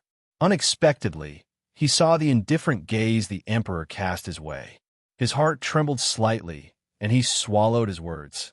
The emperor glanced at the officials and then at his eldest son, who, although straightforward, had a slightly impatient temperament. He said, "Naturally, Fan Xian does not deserve this seat, but today he must sit. It is not to reward him, but to reward him for his service." No one understood what he meant, but since the emperor had spoken, the royal study was naturally silent. The emperor gazed at his sons and said in a gentle voice, "If you can also bring back a carriage full of books from Zhuang Mohan's family, I will let you sit as well." Everyone was silent. They all knew what this carriage represented. Although they still felt that the emperor was a bit prejudiced when it came to scholarly fame, they did not know how to argue. The emperor knew what everyone was thinking and said coldly, "Don't think that this is only a matter of scholars. What is a scholar? You officials are all scholars. I don't lack martial arts. What I lack is the art of governing the country. It's easy to unify the world, but it's difficult to unify the people's hearts. If I don't work hard on this, I won't be able to do it just by relying on swift swords and swift horses." The great prince's face clearly showed his disapproval, but his father had not finished speaking, so he did not dare to say anything. He listened as the emperor continued unhurriedly. "You can immediately take over the world, but you cannot immediately rule it. The art of literature seems illusory, but it involves the hearts of all the scholars under heaven. Back in the day, I went on 3 northern expeditions, beating the Wei family into a mess. Who would have thought that the Zhan family would take advantage of the chaos to rise? In just a few years, they gathered a large group of talents, and that is how the court of Northern Qi today came to be. They have stopped our horses from marching north. What do they rely on? They rely on their rightful position in the hearts of all the scholars under heaven. The world is in the right mood. Wasn't this the work of scholars? Shu Wu Yin Hang Shu. You were officials of the kingdom of Qing, but you took the imperial examinations in Northern Wei. Why is that? Shu the scholar and minister Yin hurriedly stood up, fearful and uneasy. The emperor waved his hand and said, "All the scholars under heaven are like this. I do not blame you, and you do not need to doubt yourselves. I just want to tell you that the world is in the right mood, and the loyalty of the scholars will bring many benefits. Each county will have more talented and virtuous officials, and you will also have an advantage in speech." He looked at his eldest son and said coldly, "I know what you are thinking, but if when you send out your troops, there will be less resistance and fewer soldiers under your rule will die. Do you not want that?" The great prince was silent. The emperor then said coldly, "A carriage of old books can help me attract more scholars to travel the world, and can help me save the lives of countless soldiers. Why can I give Fan Xian this seat?" Everyone felt that it was a bit strange. It seemed that the emperor was deliberately showing his favor to the world. And why did Minister Fan not come out to take the seat on his son's behalf? But the entire kingdom of Qing was born in the flames of war, and its people had an overwhelming fanaticism and a sense of mission to unify the world. Since the emperor had linked the books that Fan Xian brought back from this diplomatic mission to the general trend of unifying the world, who dared to say anything more? They all stood up and praised the emperor's wisdom. What direct relationship could a carriage have with the world? Fan Xian thanked the emperor for the seat. His face was calm, and he sat as steady as a mountain. He laughed bitterly in his heart, not understanding why the emperor wanted to put him on top of a fire cage to roast. The red velvet cloth was pulled back, revealing a large map inside. The map had been rearranged. The yellow territory of the kingdom of Qing was continuously extending toward the northeast, and other than the wasteland behind her, everything else was hers. The kingdom of Qing's territory was expanding rapidly. Although northern Qi still looked like a giant, in front of the wild beast that was the kingdom of Qing, it was bloated. Although northern Qi was also a new country, it had not only inherited the vast territory of the Wei Kingdom, but had also inherited the Wei Kingdom's already rotten bureaucracy and customs. Fan Xian looked at the map and listened to the incessant sounds of discussion. Standing in the heart of the kingdom of Qing, it was the first time he felt the kingdom of Qing's valiant style of doing things and wild ambitions. He couldn't help but sigh in his heart. The court in the north still had power. Looking at the thoughts of Haitang and the emperor, once the world was in chaos, the people of the world would inevitably suffer, and he didn't know how long it would take to recover. Although he was not a pacifist who bemoaned the state of the universe and pitted the fate of mankind, he had no interest in such things as war. At this moment, the emperor was discussing important matters of state with a few officials. Occasionally, he would hear a few words about the defense of the river embankments, as well as the annual income and the tributes of the small vassal states. Fan Xian knew nothing of these matters, and naturally, he would not interrupt. Even if he had thoughts sitting on the tiger stool, he would not say a word. Unintentionally or unintentionally, everyone had forgotten about him in a corner of the imperial study. That was why he had the leisure to look at the obviously improved map and stare blankly at it, sighing like a disciple of the Mahist family. Suddenly, a word jumped into his ears: the palace treasury. He frowned slightly, and his heart gradually grew wary. The emperor had asked him to stay, and it was not as simple as giving him a stool and giving him face. As you all know, although the palace treasury is called the palace treasury, it is connected to many vital points, the emperor said hatefully. These years, the palace treasury has been in an embarrassing situation. In the third year of the new calendar, when the rivers in the south were dredged and the north was cold, I ordered the palace treasury to transfer silver to the national treasury. Who knew? The Guangwei treasury could not even produce silver. The Guangwei treasury was one of the 10 treasuries of the palace treasury that specialized in storing banknotes, but the gold and silver should be stored in the undertaking treasury. The emperor's anger seemed to have been directed at the wrong person. But no matter what, the undertaking treasury and the Guangwei treasury were jointly managed by the eldest princess and the Ministry of Revenue. Although the Ministry of Revenue did not dare say a word in these 10 years, the Minister of Revenue, Fan Jian, quickly stood up and apologized. The emperor waved his hand and did not even look him in the eye. He continued, "The new policy has come to an end, but I have decided to make an issue of the palace treasury. I do not seek to restore the prosperity of 10 years ago, but at least every year I want to earn some silver for the court." His voice was not loud, and his tone was not very intense, but the power contained within made everyone afraid to speak. "My royal sister has returned to Xinyang, and there needs to be a high-ranking official to handle this matter. What good candidates do you have in mind? Report them to me." The officials and princes in the royal study all knew that this was just a formality. The capital had long known that the emperor's preferred candidate was Fan Xian, who was sitting quietly in the back. And the emperor had borrowed a vehicle to show off and vigorously supported Fan Xian to the throne. It was nothing more than a way to show his stance to the officials, so that they would not sing a different tune when it came to choosing the person in charge of the palace treasury. But everyone knew that the situation of the palace treasury was not as bad as the emperor had made it out to be. Every year, the goods that were shipped from Jiangnan to the north earned at least a few million liang of silver for the court. If it were not for the secret business of the palace treasury, the kingdom of Qing would not have the financial resources to expand everywhere. For a moment, a faint jealousy of the Fan family grew. But since the emperor appeared to be so dissatisfied, no matter who took over the palace treasury in the future, they would probably have a headache over the amount of money to hand over every year. Thinking of this, the officials' jealousy and hatred faded a little. But even so, no one was willing to suggest Fan Xian at this time. This was a matter of face and also a matter of money. No matter how difficult it was to manage the palace treasury, the person in charge would still reap a lot of profit every year. These officials also receive generous reward from Xinjiang every year. So, how could they not know?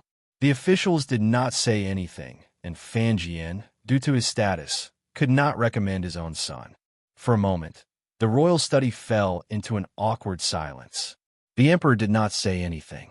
He only picked up his teacup and took a small sip. His expression was normal, but no one noticed the coldness in his eyes. I recommend. Everyone in the royal study was shocked. The silence had been broken by two people at the same time, and the two people who spoke at the same time were the crown prince and the second prince. This situation was fascinating. The emperor nodded slightly and said, "Speak." The second prince glanced at the crown prince and smiled slightly apologetically. "Since the crown prince has a good candidate, I am all ears." The emperor glanced at him and did not say anything. The crown prince saw that the second prince was being modest. As the master of the Eastern Palace and the future emperor of Qing, he naturally would not pass on this responsibility. He bowed to his father and said, "Father, I recommend Fan Xian." Everyone in the royal study knew that the Eastern Palace had spared no effort in pulling Fan Xian in. Furthermore, this kind of favor was something they could do at little cost. Unexpectedly, the emperor did not immediately express his stance. Instead, he asked the second prince, "Who are you going to recommend?" The second prince smiled shyly and said, "I'm also going to recommend Fan Xian, Sir Fan." The royal study was still quiet, but the emperor swept a meaningful glance over Fan Xian. Fan Xian's expression did not change.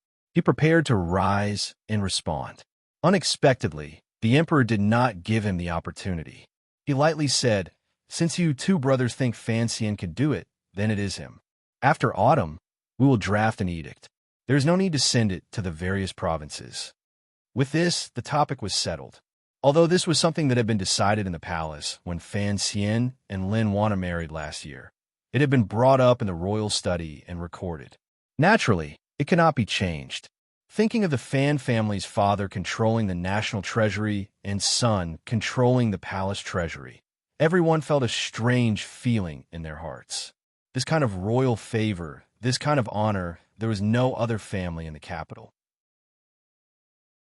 Looking at the crown prince and the second prince fighting to hand over to Fan Xian, they knew that the status of the Fan family in the years to come would probably only rise and not fall. It was like adding oil to a raging fire. Fan Jian and Fan Xian, father and son, quickly rose to give their thanks and repeatedly expressed their fear. The emperor did not pay them much attention. Instead, he smiled and asked, "Since it has been decided, then I have come to ask you too. Why do you both favor Fan Xian?" The crown prince thought for a moment and then smiled. "I only have a rough idea. Minister Fan has managed the finances of the country and has been very effective. Since Fan Xian is his son, I think he should have some talent in this area." The second prince also smiled and said, "I also think so. Besides, the palace treasury involves many gold, silver, and silver objects. It needs a clean and honest official to manage it. I will say something rashly. Nowadays, in the officialdom, corruption is the norm. Although there are famous clean and honest officials in each province, most of them are in the local areas. Sir Fan Jr. is brimming with talent. Everyone knows he is a man of literature and nobility. I think it is appropriate for him to manage the palace treasury." "Oh." The emperor's expression did not change. He asked, "That makes sense. Is there any other reason?"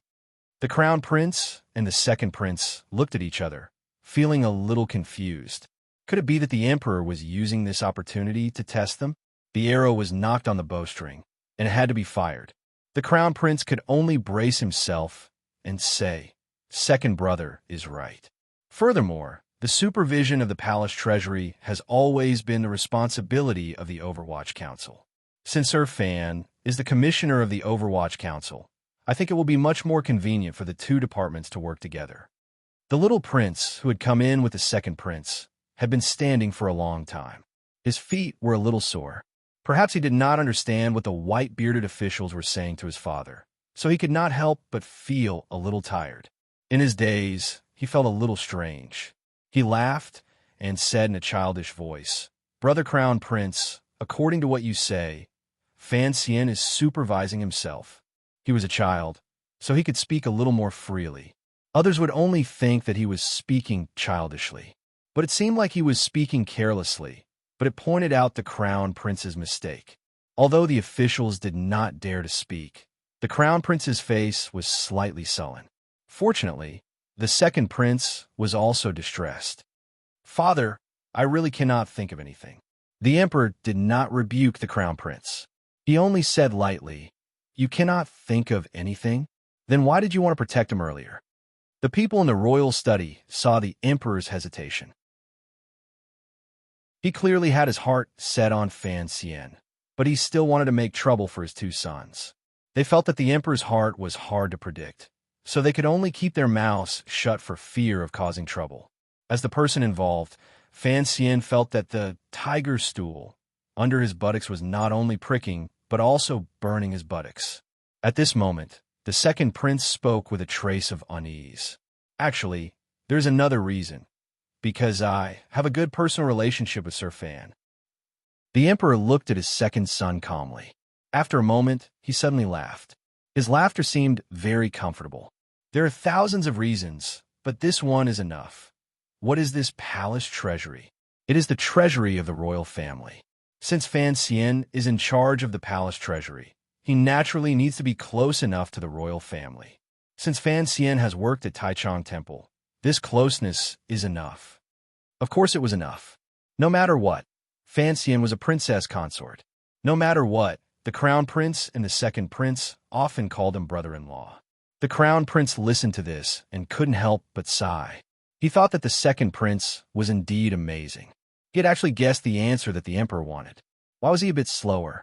Because the army had just returned and the borders had just been settled. Today's meeting was a bit longer than usual. It was actually past lunchtime.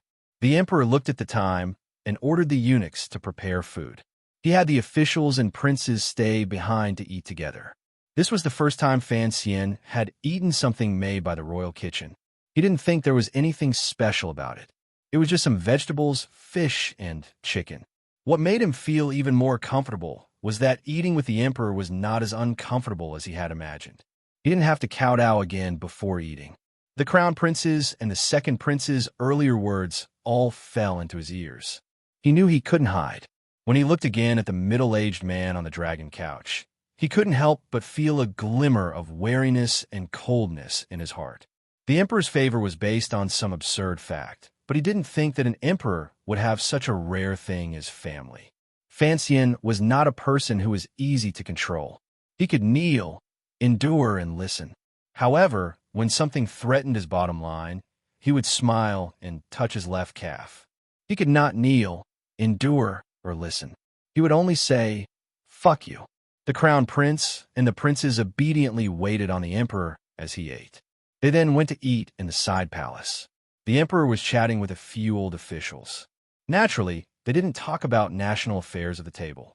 Instead, they talked about whose well water was the best to make tea, which province's watermelons were as big as boulders, and so on. Occasionally, they would mention the world's gossip. Naturally, they couldn't help but mention the death of Zhuang Mohan. Everyone's voices seemed to grow dim. Other than Shu the scholar and Yin Hang Shu, these high-ranking officials of the Qing kingdom and even the emperor had memorized Master Zhuang's strategies during their initiation. In short, this meal was much more relaxing than the family banquets at Fan Manor. Fan Xian was a bit hungry and didn't listen to the conversation. He picked up a long soup bean sprout with his chopsticks and brought it to his mouth. Suddenly, he heard the emperor point at him and say, "Fan Xian, come here." Fan Xian put down his chopsticks and reluctantly glanced at the fragrant bean sprouts and soup. A bright smile appeared on his face, and he quickly walked to the side of the emperor's low couch. Looking at the thin but heroic face, his eyes showed just the right amount of excitement and sadness, and he cupped his hands in salute. The old officials didn't know why the emperor had called him over, and they listened with curiosity. The emperor smiled and looked at him. "Do you still remember that day in the tea house by the Lujing River? What did I promise you?" Fan Xian hadn't expected that the emperor would talk about the coincidental encounter in front of these high officials. He smiled and said, "I didn't know it was you that day, your majesty, and I even exchanged a blow with Commander Gong. I offended your majesty, and I deserve to die. The Minister of Appointments, relying on his reputation as a senior statesman of 3 dynasties, stroked his beard and said, "So your majesty and Master Fan met outside the palace." When the Emperor of the Kingdom of Qing was discussing matters of state, he didn't seem angry, but now he seemed very easygoing. He chuckled and told the officials what had happened that day. Fan Jian thought to himself that this was absurd and had no choice but to ask His Majesty to forgive his son for his offense. The other elders of the court were muttering to themselves that it was no wonder Fan Xian was so deeply favored by His Majesty. It turned out that he had such a fortuitous encounter, and that his luck was a little too good. They couldn't help but wonder what His Majesty had promised Fan Xian. "I once said that I would make a good marriage for your sister." The emperor looked at Fan Xian with a very gentle gaze, with a hint of pride that an emperor shouldn't have. "Now that Miss Fan has been promised to crown Prince Jing, what do you think of this marriage?"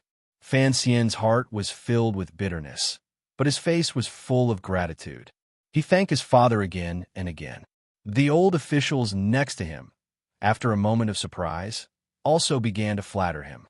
They said that the emperor had met an official by the riverside and that a marriage had been fated. It was a story that would be passed down through the ages.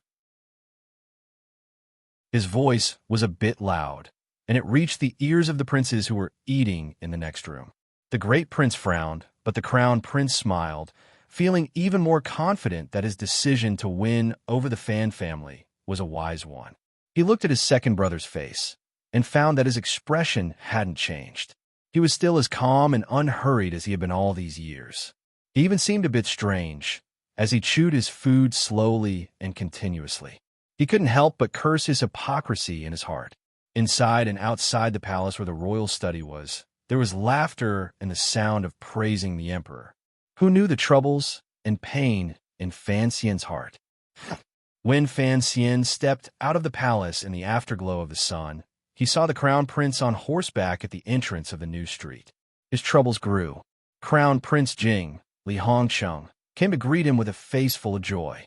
His face showed the joy of meeting again after a long time, and there was no real emotion in his heart. The sun was setting in the west, and night was coming. Chapter 262. In a corner of the square outside the palace, on a street that connected to Xinjiku, one could vaguely see a bashful crescent moon hanging in the sky. In the dusk, Li Hongcheng dismounted from his horse and casually cupped his hands in greeting. He looked at his friend, who was as pretty as a woman, and couldn't help but smile. "I see that your face is glowing with a red light. It's indescribably colorful. I think you must have gained a lot today." Fan Xian laughed. "We haven't seen each other in months, and the first thing you say is to make fun of me.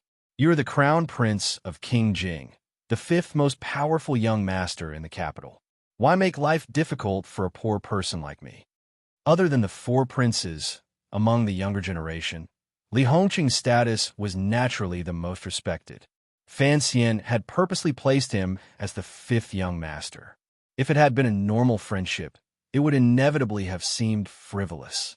But between the two of them, it seemed very intimate. Li Hongcheng was a little surprised. This guy had always been too lazy to provoke me in the capital. His gentle smile always carried a trace of deeply hidden loneliness. Why had his personality changed today? Thinking of something, he thought he understood and laughed. "You also have a poor life?" His Majesty dotes on you so much that after the court discussion, he deliberately kept you here. I'm afraid that the officials in the capital would grit their teeth and bear such a hard life. Fan Xian waved his hand and said nothing. Teng Zijing, who had been waiting outside the palace, had long since come to greet them. But seeing that the crown prince was talking to the young master, he didn't dare interrupt. "Young master," he hurriedly said, "the old master told me to follow you." Li Hongcheng laughed. "What? Master Fan, are you worried that I will get Fan Xian drunk?" "Then follow me," Fan Xian said from the side. As they spoke, Fan Xian's carriage drove over. Li Hongcheng was just letting the prince's attendant bring the horse over. He turned his head and asked curiously, "What? Do you still only want to ride in a carriage and not on a horse?" I'm not in a hurry, said Fan Xian. Why would I ride a horse? Li Hongchang couldn't help but shake his head and sigh. If it weren't for the fact that the people of the capital know that you are skilled in both literature and martial arts, I'm afraid they would look down on you and think you were just a useless scholar without the strength to truss a chicken. The Qin kingdom revered martial arts. Young people were proud of being good at riding, but Fan Xian did the opposite. When there was a carriage, he refused to ride a horse. This strange habit had long spread throughout Jingdo this year. Fan Xian laughed and scolded him. He walked towards the carriage and said, "Riding a horse hurts my butt." The guards of King Jing's manor had already surrounded them. Together with the guards and servants of Fan Manor, they formed a small group of a dozen or so people. They surrounded a large horse and an unremarkable black carriage, slowly heading east of the city. There was no curfew in Jingdo. Although it was already dusk, there were still many people on the streets. Seeing this eye-catching group, seeing the handsome young man on the horse, and seeing the square insignia on the carriage, they knew who the two people were. The people of Jingdo all knew of the diplomatic mission's return. Since they were traveling with Crown Prince Jing, they assumed that the person in the carriage was the legendary illegitimate child of the Fan family, Sir Fan Jr. They couldn't help but stop and watch. Some of the bolder students even called out to the carriage, "Immortal fan of poetry, immortal fan of poetry." Last year's banquet in front of the palace hall had been talked about by the people of Jingdo for a long time. And this time, Zhuang Mohan's gift of a book in northern Qi, with the intentional help of the 8th Bureau of the Overwatch Council, had become a well-known anecdote. Fan Xian's reputation had taken another step forward. Later, the poem, do you know? Later, when the poem Immortal of Poetry began to spread, the people learned that Sir Fan Jr. had dared to flirt with Grandmaster Ku He's female disciple in Shangjing, northern Qi, in front of countless young nobles of northern Qi. Every time the people of Jingdo thought of this, they felt their hearts grow hotter. It was as if this matter was even more glorious than Zhuang Mohan's gift of a book. The begonia that you worship like a saint, in the hands of Sir Fan Jr., is no more than a flower bud waiting to be plucked. Fan Xian had brought face to the people of Jingdo, and naturally the people of Jingdo had to bring face to Sir Fan Jr. Along the way, people constantly greeted Fan Xian on the street. Most of them were scholars. Occasionally, there would be a girl with a shy expression bowing to him. Sir Fan Jr. had won the hearts of the people of Jingdo. Naturally, the people of Jingdo had overlooked Crown Prince Jing, even though he was the most arrogant person in the capital. However, Crown Prince Jing's face did not show any displeasure. On the contrary, he smiled happily. It seemed that the respect Fan Xian received was also his honor. Listening to the chatter and greetings outside the carriage, it was reasonable to say that Fan Xian, at this moment, would not open the window and wave his hand in greeting like the chief of his previous life. At the very least, there should be a satisfied smile on his face. But who would have thought that inside the carriage, there was only a helpless, bitter smile on his lips? The place the Crown Prince had arranged for Fan Xian to receive him was still Yishir Tavern. It was the restaurant where Fan Xian had spoken of his strength of character when he had first arrived in the capital. This restaurant could be considered a luxurious place in Jingdo, but it was not quiet enough. It was far from the best restaurant. Fan Xian couldn't help but not understand why Hongsheng would choose such a place, but he didn't have any objections. When he got off the carriage, he realized that Yishir Tavern was unexpectedly quiet. There were not many people on the long street in front of the building, and the usually bustling building was even quieter. Fortunately, the building was brightly lit. Otherwise, he would have wondered if, in the months that he had been away, this second-to-none golden restaurant might have closed because of business failure. Seeing the doubt in the corner of Fan Xian's eyes, Li Hongsheng did not deliberately mystify him. He smiled and said, "I'll take care of everything today." Fan Xian smiled bitterly. "Although you are a great crown prince, this is too much of a scene. Who knows how many high officials and nobles come and go to Yishir Tavern every day. For the sake of inviting me to dinner, you have caused others to suffer. I'm afraid they will be jealous. If you want peace and quiet, there are many places in the west of the city. Even if you like the taste here, you can reserve a whole floor. To have an entire restaurant waiting for the two of us is too ostentatious. Even if King Jing doesn't scold you, it won't be good if word gets out to the palace. Li Hongchang saw the sincerity in Fan Xian's words and looked at him for a moment without saying anything. He felt touched and smiled. What are you afraid of? I'm afraid everyone in the world knows that my father loves to grow flowers, and I love to pluck them. I've always been impulsive. I can't get rid of the title of a licentious crown prince. What does it matter? Fan Xian knew that, given his status, he could afford to put on such airs. He smiled and shook his head. You're about to get married, and you don't know how to restrain yourself. Hearing him talk about marriage, Li Hongqing's face showed a faint joy, but he was a bit embarrassed to talk about it. Don't be too careful, he said. You have a lot of power in your hands, and you've married a good wife. Let me be frank with you. In the palace and the manor, we of the younger generation have to know our limits. But once we leave the palace and the manor, we are the real masters. Let the people talk. These words were impulsive, exaggerated, and arrogant, but coming from Li Hongqing's mouth, they didn't provoke disgust. Fan Xian had been suppressing a bellyful of boredom in the palace, so he just smiled and followed Li Hongqing into the building. When they reached the bottom of the building, they saw the words Yishur Tavern, written by Sir Pan Ling himself. Li Hongqing stopped and pointed. Do you remember where we first met? He asked. Fan Xian smiled. It's here. Yes, in just a short span of a year, you, the person who made such harsh remarks and repeatedly said that you looked down on so-called gifted scholars, has now become the most famous great scholar in the world. Li Hongqing couldn't help but shake his head and laugh. If you could think of the great Zhuang Mohan passing on his legacy to you, would you still be in the mood to scold those scholars? Fan Xian thought of the events of the past year, and he couldn't help but feel a little sentimental. He sighed. I don't care if you laugh at me, but at the time, I was just an illegitimate child who had just arrived in the capital. I had never seen anything, so I couldn't help but have a few baskets of complaints. Li Hongqing looked at him with a smile. He knew that the reason why this young friend of his had changed so much in a year was because of the emperor's favor, Minister Fan's secret protection, and a marriage alliance. But for him to become the commissioner of the Overwatch Council at such a young age, and to have a seat in the royal study, it would have been impossible without some real talent. Furthermore, the Banxian's Eye poetry anthology had appeared several times, and that was proof for all to see. As for the duties of the Overwatch Council, the nobles in the capital didn't actually connect Chun Pingping with Fan Xian. They just thought that it was the emperor's will, and that Chun Pingping, that loyal dog, was simply following orders. Although you always drag me around Lu Jing River, I don't rely on my talent to fool poor women. Fan Xian looked at the startled Li Hongqing and laughed as he patted him on the shoulder. So I still have to scold those dogs *T scholars.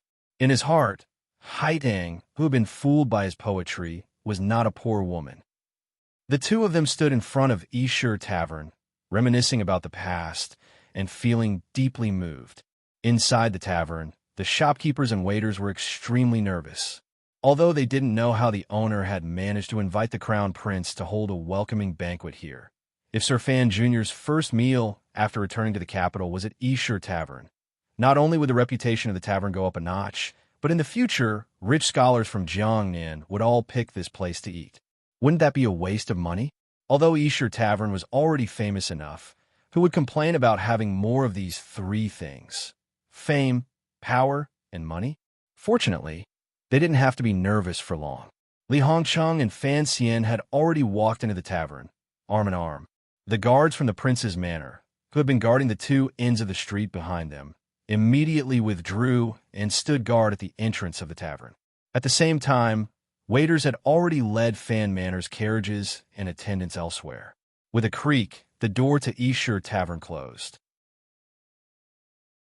This was probably the first time in the 34 years since the tavern opened in the capital. As the door closed, Li Hongqing seemed to inadvertently turn his head, and his sharp eyes discovered a few secret agents in ordinary clothing, occupying important areas around the tavern. He knew that they were the Overwatch Council's personal bodyguards, but even he wasn't sure which bureau they were from. The Crown Prince sighed to himself and said to Fan Xian, "And you say I'm arrogant? You have the Overwatch Council guarding your door when you eat, and the Tiger Guards protecting you when you go on diplomatic missions. When it comes to arrogance, I really can't compare to you." At that moment, the two of them had already ascended the stairs to the third floor. Separated by 2 screens, a small round table was already set up with a few plates of exquisite cold noodles. Fan Xian didn't stand on ceremony with him. He sat down on a stool and explained, "The Tiger Guard are assigned to the diplomatic mission, and they were taken back when we returned to the capital. As for the Overwatch Council," he laughed bitterly, "after the Nyolan Street incident, do you think the council would dare to let me wander around the capital alone?" At this point, Li Hongcheng pretended to be angry and scolded him. "You're not a good person, kid. You quietly became the commissioner of the Overwatch Council. Seeing how nervous the council was after the Nyolan Street incident, I think you were all ready. If it weren't for the incident at the Ministry of Justice, I would still be in the dark." Thinking about it, during the Nyolan Street incident, Fan Xian hadn't alerted the Emperor with his one night of poetry. The Crown Prince was actually trying to get information out of him. It wasn't just him. Even the second prince couldn't completely understand why the Emperor trusted Fan Xian so much. Fan Xian didn't explain. He wiped his hands with a hot towel and began to drink, saying that he had been away for so long that he had forgotten the taste of wine in the capital. Li Hongcheng laughed bitterly. He knew that Fan Xian wouldn't explain. Not long after, the first round of dishes arrived. Knowing that the Crown Prince and Sir Fan Jr. had something to say, the waiters tactfully said nothing more and left. Fan Xian used the tip of his chopsticks to slice off a piece of fish belly and put it into his mouth. He smacked it a few times and drank a mouthful of wine. He seemed to be enjoying it to the extreme. Li Hongcheng looked him up and down and laughed. "Instead of eating a first-rate bear paw, you make life difficult for a fish. You still can't escape your narrow-mindedness." Fan Xian blurted out, "The bear paw is what I want, and the fish is what I want. If I can't have both, I have to give up the bear paw and take the fish." Hearing his amusing words, Li Hongcheng laughed. "What?" Fan Xian slapped his head and laughed. "You don't understand. It's purely because you were too pedantic in your studies. Since it was a welcoming banquet, it shouldn't have been so deserted." But Fan Xian had already sent a message last night, asking the Crown Prince not to bring a large group of people to accompany him on the arduous journey. In addition, the Crown Prince faintly knew that because of the song, Fan Xian's backyard was on fire, so he didn't call for the singers to accompany him. But Li Hongcheng was also a son of an influential family who was used to treating people gently. The two of them were familiar with each other. They talked about what they had seen in Northern Qi, chatted, drank, and ate. It was light but satisfying. Fan Xian could finally be 70% his true self. On the contrary, he ate with great ease. After a few rounds of drinking, the Crown Prince couldn't take it anymore. He pointed at Fan Xian and scolded him.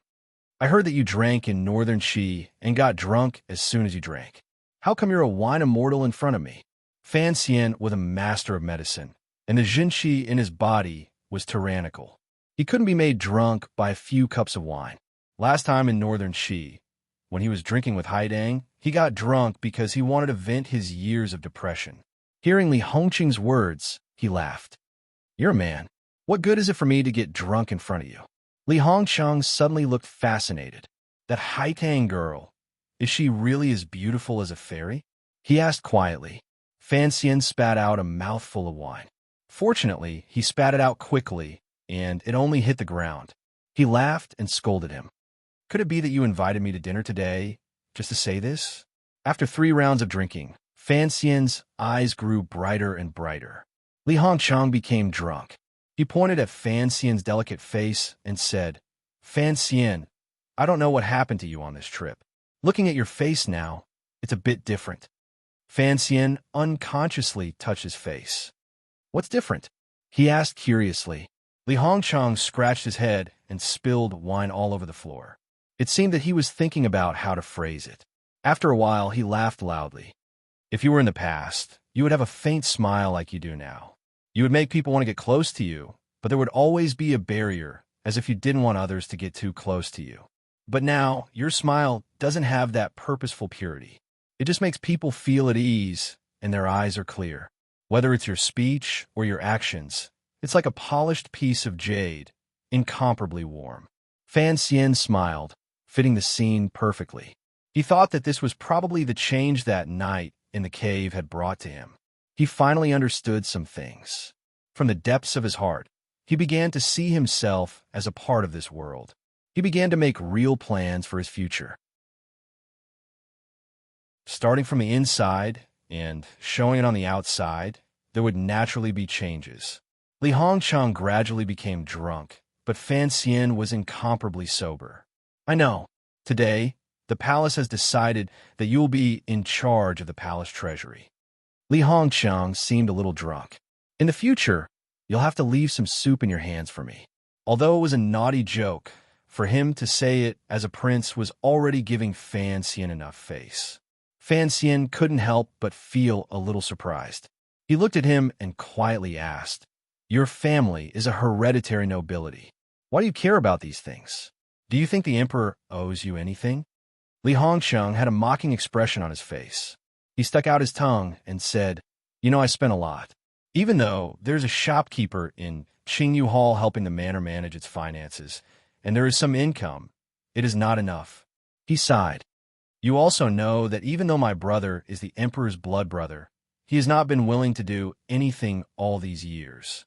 Even when he enters the palace to see grandmother, it is only once a month. He is very stubborn. As an idol king, naturally there are not many people who show filial piety. And because of my status, it's not good for me to put down my pride and interact with those governors. Naturally, there will be times when I don't have the time." Fan Xian seemed a little surprised. He didn't know what to say. If this was said outside, no one would believe it. Li Hongcheng waved his hand. The smell of alcohol permeated the air. He laughed coldly. "An empty title of nobility is useless. You don't need to be embarrassed. The palace treasury belongs to the court. When it's time for you to fish, don't be shy. Think about all these years my aunt has been managing the palace treasury. Who knows how much the crown prince has benefited from it? Even when the Guo family was raided by you, they took 130,000 liang of silver. The palace treasury is empty? If you go to the crown prince's palace in Wuzhou, you'll know where the people's blood and sweat went." Fan Xian's heart jumped. He knew that the prince's words were specifically meant for him to hear. Looking at Crown Prince Jing, drunk on the table, Fan Xian smiled coldly. It seemed that Uncle Wu Zhu was right. There was no one in this world worth trusting. On the trip to northern Qi, he had many feelings. He knew that friendship was hard to come by.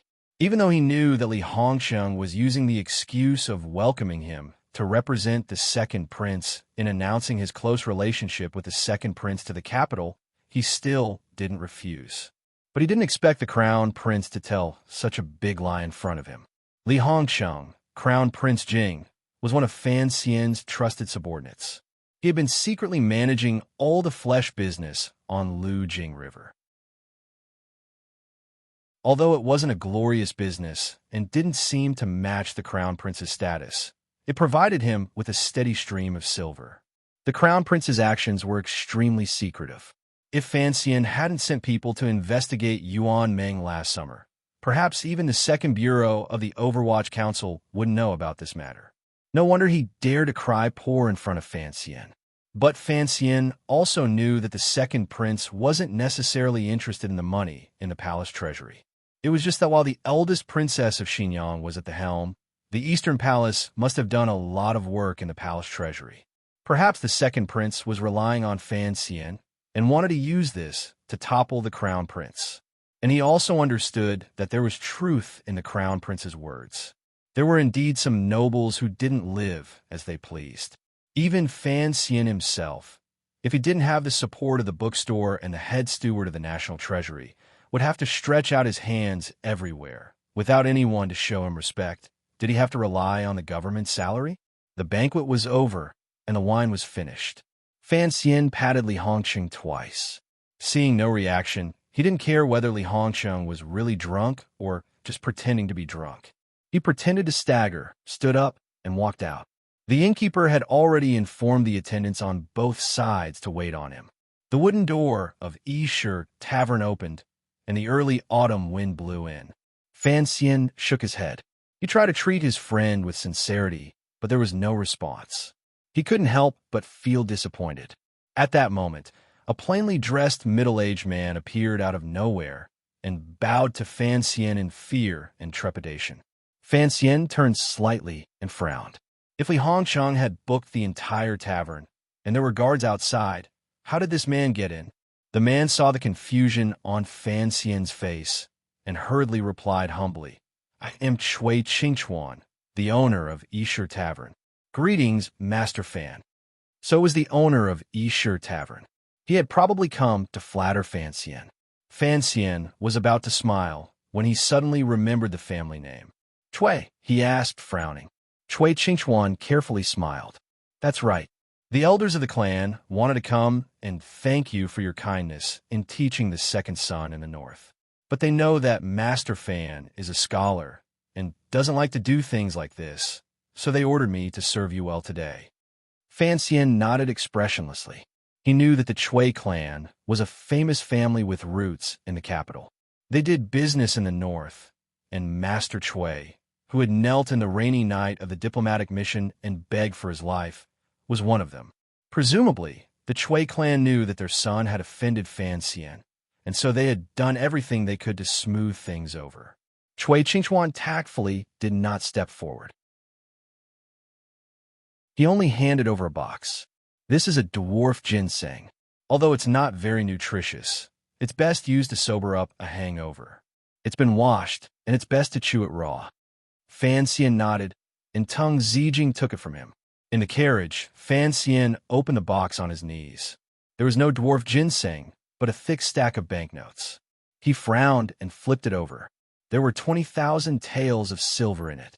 Teng Zijing sat across from him and said, dumbfounded, "The Chui clan is very generous." Fan Xian's expression did not change, but he was actually a little surprised. This was the income of Dambo bookstore, and yet they had delivered it so easily. Of course, he also understood that if the Chui clan still wanted to do business in the north with the palace treasury, they would have to curry favor with him. Thinking of the courteous treatment he had received on his way out of the palace, he couldn't help but sigh.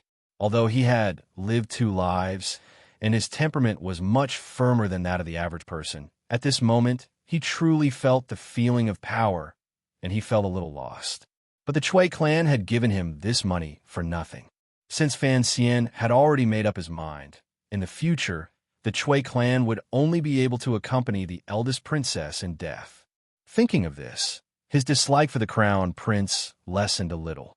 After all, people only had one life, and in the end, they were just using each other. But he did not like that Li Hongsheng treated him like a fool, and in the end, he still wanted to keep this friend. Teng Zijing looked at the young master's face and knew what he was thinking. He frowned. "Is this appropriate?" Fan Xian looked at him and smiled. "The crown prince gave me a sentence earlier. After leaving the palace and the manor, I am a true lord. What is inappropriate about that?" The carriage arrived at a secluded alley. The moon in the sky was near its zenith, and its silvery light was soft. Fan Xian got off the carriage and let the people of the manor return first. Teng Zijing knew that Fan Xian was secretly protected by a team of Overwatch Council officials, so he said nothing. He waved at a shadow, and an Overwatch Council secret agent quietly walked over. He was also in the first batch of people from the Qinian unit, and could be considered Fan Xian's closest confidant. Fan Xian looked at him. "Deng Ziyue, tomorrow, send a secret order back to the council. Investigate the Minister of Appointments, the Imperial Astronomer, and the Deputy Imperial Messenger of the Left. See if they have anything to do with the Chui clan's businesses." Deng Ziyue suddenly raised his head. His eyes were wide and bright. "Sir, without an edict, we cannot investigate the royal family." His rank in the Overwatch Council was extremely high, so he vaguely knew that behind these 3 officials was the second prince. Fan Xian frowned and waved his hand. "It's just a few officials secretly investigating." What are you afraid of? Deng Ziyuan knew that his performance had already dissatisfied the commissioner, and he hurriedly agreed. Fan Xian looked at him and added, Wang Qinian knows what to ask and what not to ask. Since you have taken over his position, you must learn this. Deng Ziyue fearfully accepted the order. Then he saw a box suddenly appear in front of him. He didn't dare open it, so he could only hold it in his arms and walk with Fan Xian, who was strolling with his hands behind his back. Finally, he gathered his courage and asked, Sir, from now on, how can I contact the council? He didn't know if this was something he should ask. Fan Xian stopped walking and smiled. Don't go through the official channels. That will be recorded. Go directly to Mu Tai of the First Bureau. Yes. Fan Xian walked forward. It was rare for him to appreciate the capital late at night after a long absence. He didn't want to let go of this opportunity, so he only said one sentence. This box is not for you. It's for you.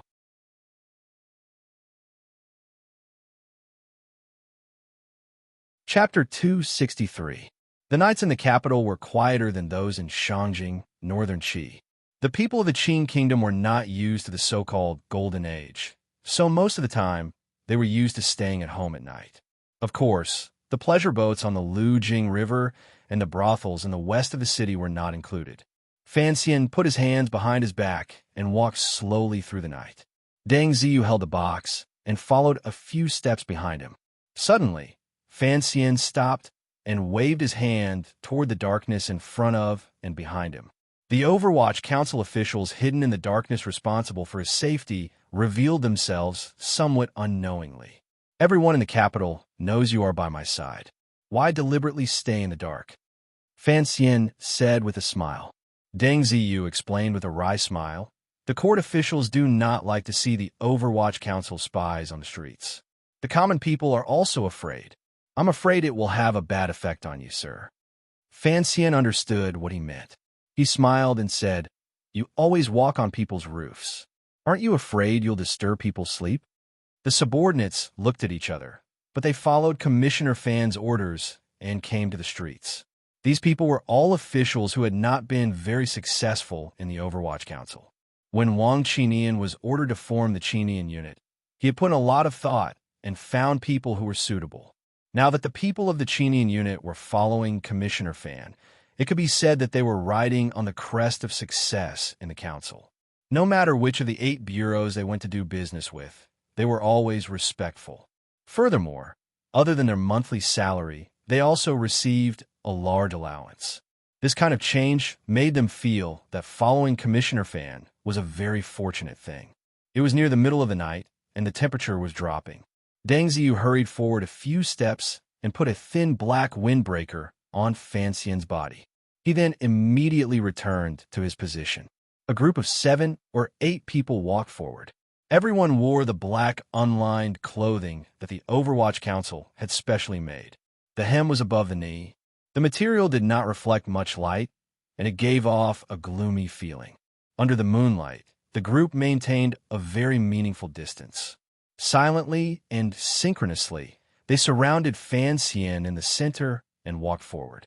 The silver light was like snow, and the black clothes were like ink. The next day, Fan Xian went to the building next to Tiana Avenue, the Overwatch Council. As he walked in, calm-faced officials of the Overwatch Council bowed to him. Good morning, Commissioner Fan. Good morning, Commissioner Fan. He smiled and responded to them one by one. Without stopping, he walked towards a room at the back of the courtyard. He pushed the door open and found that the 7 heads of the 8 bureaus were all present. Fan Xian bowed slightly and cupped his hands in salute to the crowd. The 7 leaders did not dare to be arrogant and quickly stood up to return the salute. Yin Ruohai of the 4th Bureau, in particular, looked at Fan Xian with an expression of joy and gratitude. It seemed that he had spent the past 2 days at home with Yin Bingyun and his son and was in a good mood. Only Chun Pingping, sitting in the wheelchair at the end of the long table, looked at him with a faint smile. He coughed and sat on the seat to the right of Chun Pingping. He was somewhat surprised to not see his teacher. As if guessing what he was thinking, Chun Pingping gently rubbed his knees and said in a slightly sharp voice, He went to Jiangnan to have fun. I can't control him. Fan Xian smiled and lowered his voice. Looking ahead, he said, "When are you going out to play?"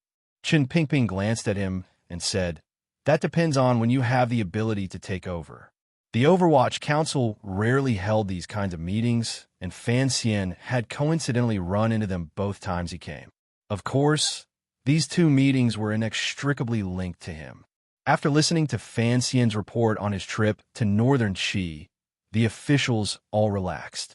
As long as the spy network in the north had not been fatally destroyed, nothing else mattered. As for Fan Xian nominating Wang Qinian to temporarily handle affairs in the north, no one had much objection. For one, Fan Xian had this power as commissioner. Secondly, Wang Qinian had been in the council for a long time. If he had not failed to live up to expectations in the beginning, he was afraid that by now he would also be a leader. Since he had coincidentally followed Commissioner Fan, it was not out of line for Commissioner Fan to promote one of his own up a rank. Third, the business in the north was a dangerous one. Just look at what happened to the son of a Yin family in the 4th Bureau. But the following announcement of the council's personnel arrangements was somewhat unexpected. The officials of the council had always thought that after Zhu Ge of the 1st Bureau committed suicide, the position that had been left empty, and the reason why the director had not called for anyone to take over was because he wanted to wait for Yin Bingyun to return to the country. Unexpectedly, the director announced that Yin Bingyun would be appointed as the head of the 4th Bureau. If he went to the 4th Bureau, who would be in charge of the 1st Bureau? What about Sir Yin Ruohai? Chen Pingping raised his eyes weakly and said, "Ruohai has been in the council for too long.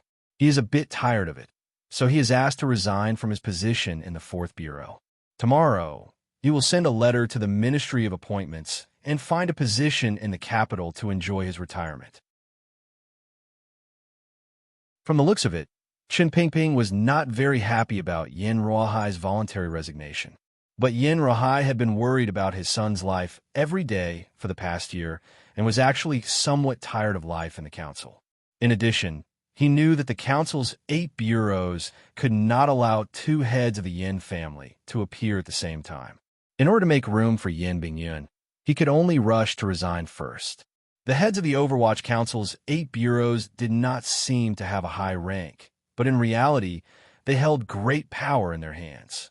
Even the vice ministers of the various ministries did not dare to offend them. Fan Xian looked at Yin Ruohai and found that the corners of his eyes were indeed a bit tired, but there was also a hint of relief and joy. Since the director and Sir Yin had already made arrangements for the 4th Bureau, no one said anything more. At that moment, the head of the 2nd Bureau asked, "The position of the 1st Bureau has been empty for so long, someone has to take care of it." Mu Tai. He shook his head and said, "His loyalty is unparalleled, but he only knows how to flatter. His ability is still a bit weak." The 1st Bureau is one of the most important departments in the council, and it is in charge of supervising the officials in the capital. The other chiefs also nodded in agreement. The 1st Bureau was the brightest position among the 8 bureaus. Since these bosses of the 8 bureaus did not retreat bravely like Yin Ruohai, they naturally all wanted to advance further. Chen Pingping slowly turned his head and looked at Fan Xian, who still had a suspicious look on his face. He said, "From today onwards, there will be no head of the 1st Bureau. Commissioner Fan will have full authority to manage it." These words were spoken lightly, but they carried a heavy weight in the hearts of everyone present. Immediately, the desire to fight for power in their hearts was completely dispelled. No one dared to fight with Commissioner Fan. He had always been their superior, and it was clear that he would one day take over from Director Chun. Now that he was in charge of the 1st Bureau, who dared to say anything? But everyone's hearts were filled with awe. The power of the commissioner was already limited, and now that Sir Fan was in charge of the 1st Bureau, the affairs of the 1st Bureau would no longer need to be personally arranged by the council. Instead, the other departments would have to cooperate with the 1st Bureau. In this way, the status of the 1st Bureau would probably increase by half a level. In other words, Commissioner Fan was the ruler of the 1st Bureau. Whatever he said, the 1st Bureau would do. Fan Xian was also a bit surprised. Why would Chen Pingping want him to manage the 1st Bureau? He turned to look at him and said, "Director, I'm already very reluctant to be the commissioner. I have never handled any specific affairs. If I were to suddenly manage the first bureau, I am afraid it would not be of any benefit to the council. Chen Pingping's words set the tone. You have no experience with specific affairs, so I'm giving you the first bureau so that you can gain some experience. After the meeting ended, all the subordinates in the council congratulated Fan Xian. But the atmosphere of the Overwatch Council was better than that of the other departments in the court, so Fan Xian didn't hear too much flattery. As the officials left, Yin Ruohai stayed behind and expressed his thanks to Fan Xian. Fan Xian felt a bit ashamed of himself. He quickly smiled and said, Bingyun and I felt like old friends when we first met. Besides, it was all council business. I really didn't do much.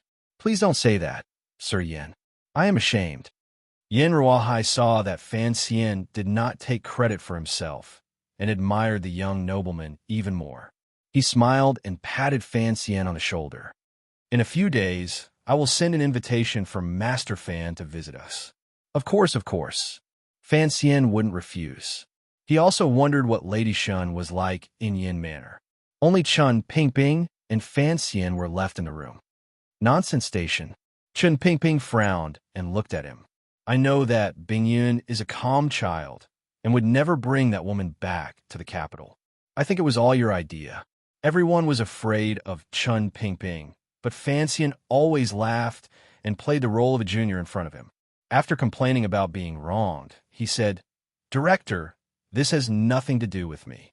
When Lady Shun entered the diplomatic mission, she stayed in the eldest princess carriage the entire time. I couldn't forcibly drag her down and kill her. Chen Pingping narrowed his eyes. On the way back to the capital, I had the Black Knights follow the diplomatic mission. If it weren't for your instructions, how could that woman have charged into the diplomatic mission alone? Fan Xian didn't know how to explain. After a while, he sighed. At least it wasn't an ill-fated relationship. Chen Pingping loved this young man dearly, and he couldn't bear to reprimand him. Why did you have the Chinian unit reveal their whereabouts? Fan Xian knew he couldn't hide this from him, and he had already thought of an answer. He smiled and said, Because I wanted the council to be more open and above board. There's no need to always hide in the dark and make so many people afraid of us. Open and above board? Chen Pingping frowned. It's good that you have such thoughts. Fan Xian pulled up the blanket on his knees and said quietly, Take your time. There's no rush.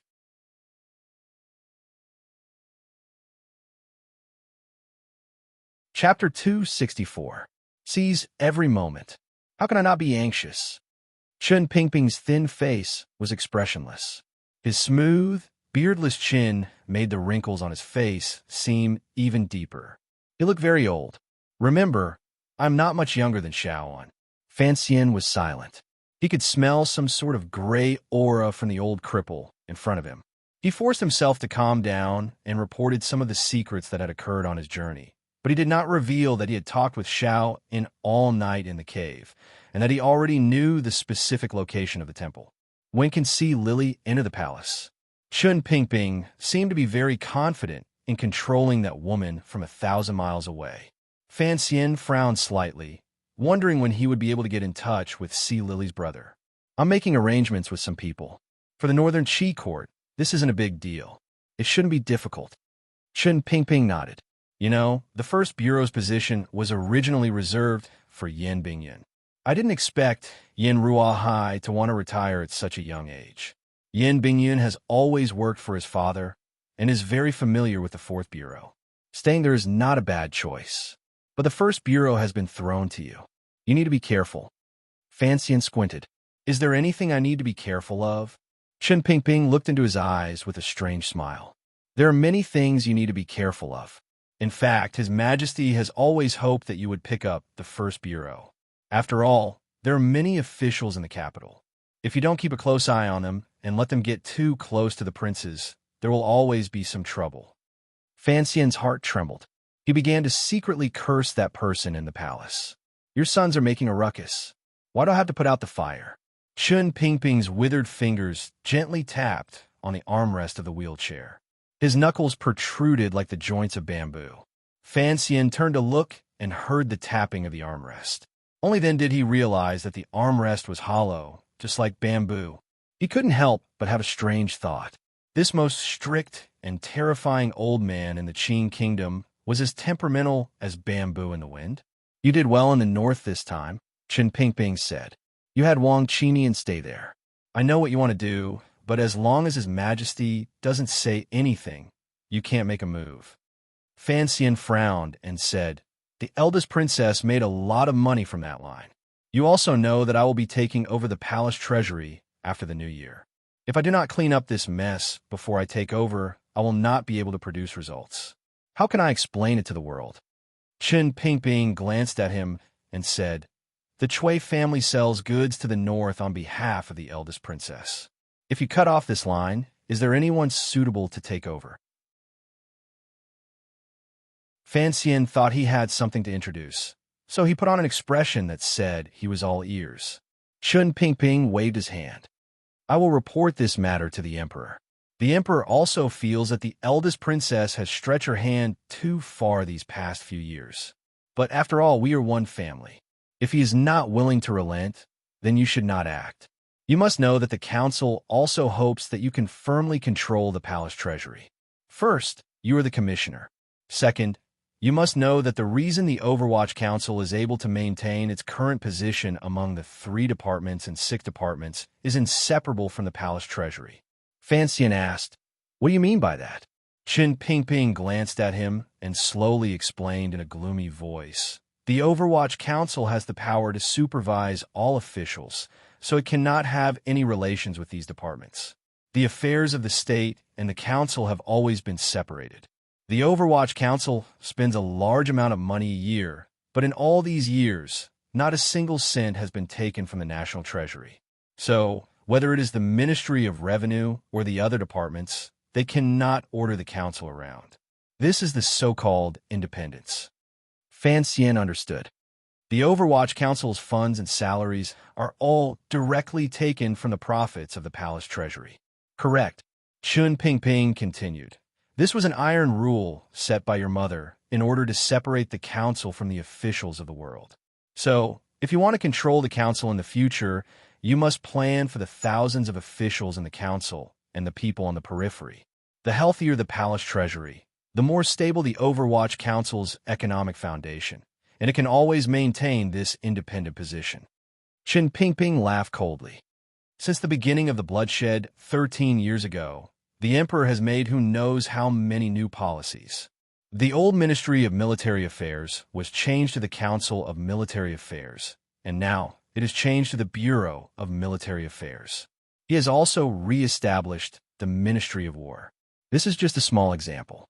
These things in name, changed again and again, seem to have no impact on the bones, but in reality, they have kneaded these departments into a big pile of dough. And the reason the Overwatch Council has always been like it was before is because of the so-called independence." Fan Xian smiled bitterly. "This is all because of the emperor's words. So you must fight." Qin Pingping stared coldly into his eyes. "If there is a day in the future when the palace wants to crush the Overwatch Council, you must fight. If the Overwatch Council also becomes a broken thing like the Supreme Court, then our Qing Kingdom, I'm afraid it will slowly become a broken thing like the Wei Kingdom." Fan Xian understood the old cripple's worries. He had seen more than him, and naturally understood the importance of the so-called independence of the Overwatch Council. So, the Palace Treasury and the Overwatch Council have always been one and the same. Qin Pingping said each word clearly. "Your father's thinking was really childish. To be in charge of the Palace Treasury, you must have power in your hands and firmly control this council. And to control this council, you must ensure the council's blood supply. Don't underestimate this thing called money. This small thing is enough to destroy the most tightly controlled organization in the world." Hearing him talk about his father, Fan Xian, as his son, could not say much. He could only silently accept the lesson. That day, Fan Xian went to the first bureau and officially took up his post. The yamen of the first bureau was not in the square, gray-black building of the Overwatch Council. Instead, it was in a courtyard next to the Supreme Court in the east of the city. The door looked solemn and solemn, but the sign on the door almost made Fan Xian spit on the face of Tung Zijing, who was acting as a coachman. He leaned against the wall of the carriage and resisted the urge to laugh. He looked at the sign, which he thought was neither fish nor fowl. The First Bureau of the Overwatch Council of the Qin Kingdom. Fan Xian suddenly felt as if time had reversed. He thought he had come to another time and space, to the door of a prosecutor's office in a city famous for its oil fields. The carriage was light, and Mu Tai had not been notified beforehand. The council's official documents had not yet been issued, so the Overwatch Council officials of the First Bureau did not know that a new leader would be arriving today. The gatekeeper looked at the carriage in front of the yamen and muttered to himself. The young man standing outside was holding his belly and laughing like an idiot. What a waste of that pretty face of his. He stood there for a long time and did not come in. What was he doing? At this time, Fan Xian had already led Deng Ziyue and a few of his trusted aides inside. Tung Zijing did not want to go in. From the bottom of his heart, he wanted to stay away from the Overwatch Council. The gatekeeper was an old man, nearly 50 years old. He hurried out and stopped them. "Sirs, what can I do for you?" Fan Xian was slightly surprised. The first time he had rushed into the Overwatch Council, no one had stopped him. That was because no one else was going to wander into the Overwatch Council later. His mind worked quickly. Seeing the gatekeeper come to stop him, he wondered if the First Bureau had a lot of officials visiting them on a regular basis. Although he was not wearing his official robes today, Deng Ziyue and the others were still wearing the uniform of the Overwatch Council. So the gatekeeper did not know who they were, and his tone was relatively gentle. Fan Xian ignored him and walked straight in. Deng Ziyu held up his hand to stop the old man, and they walked straight into the yamen.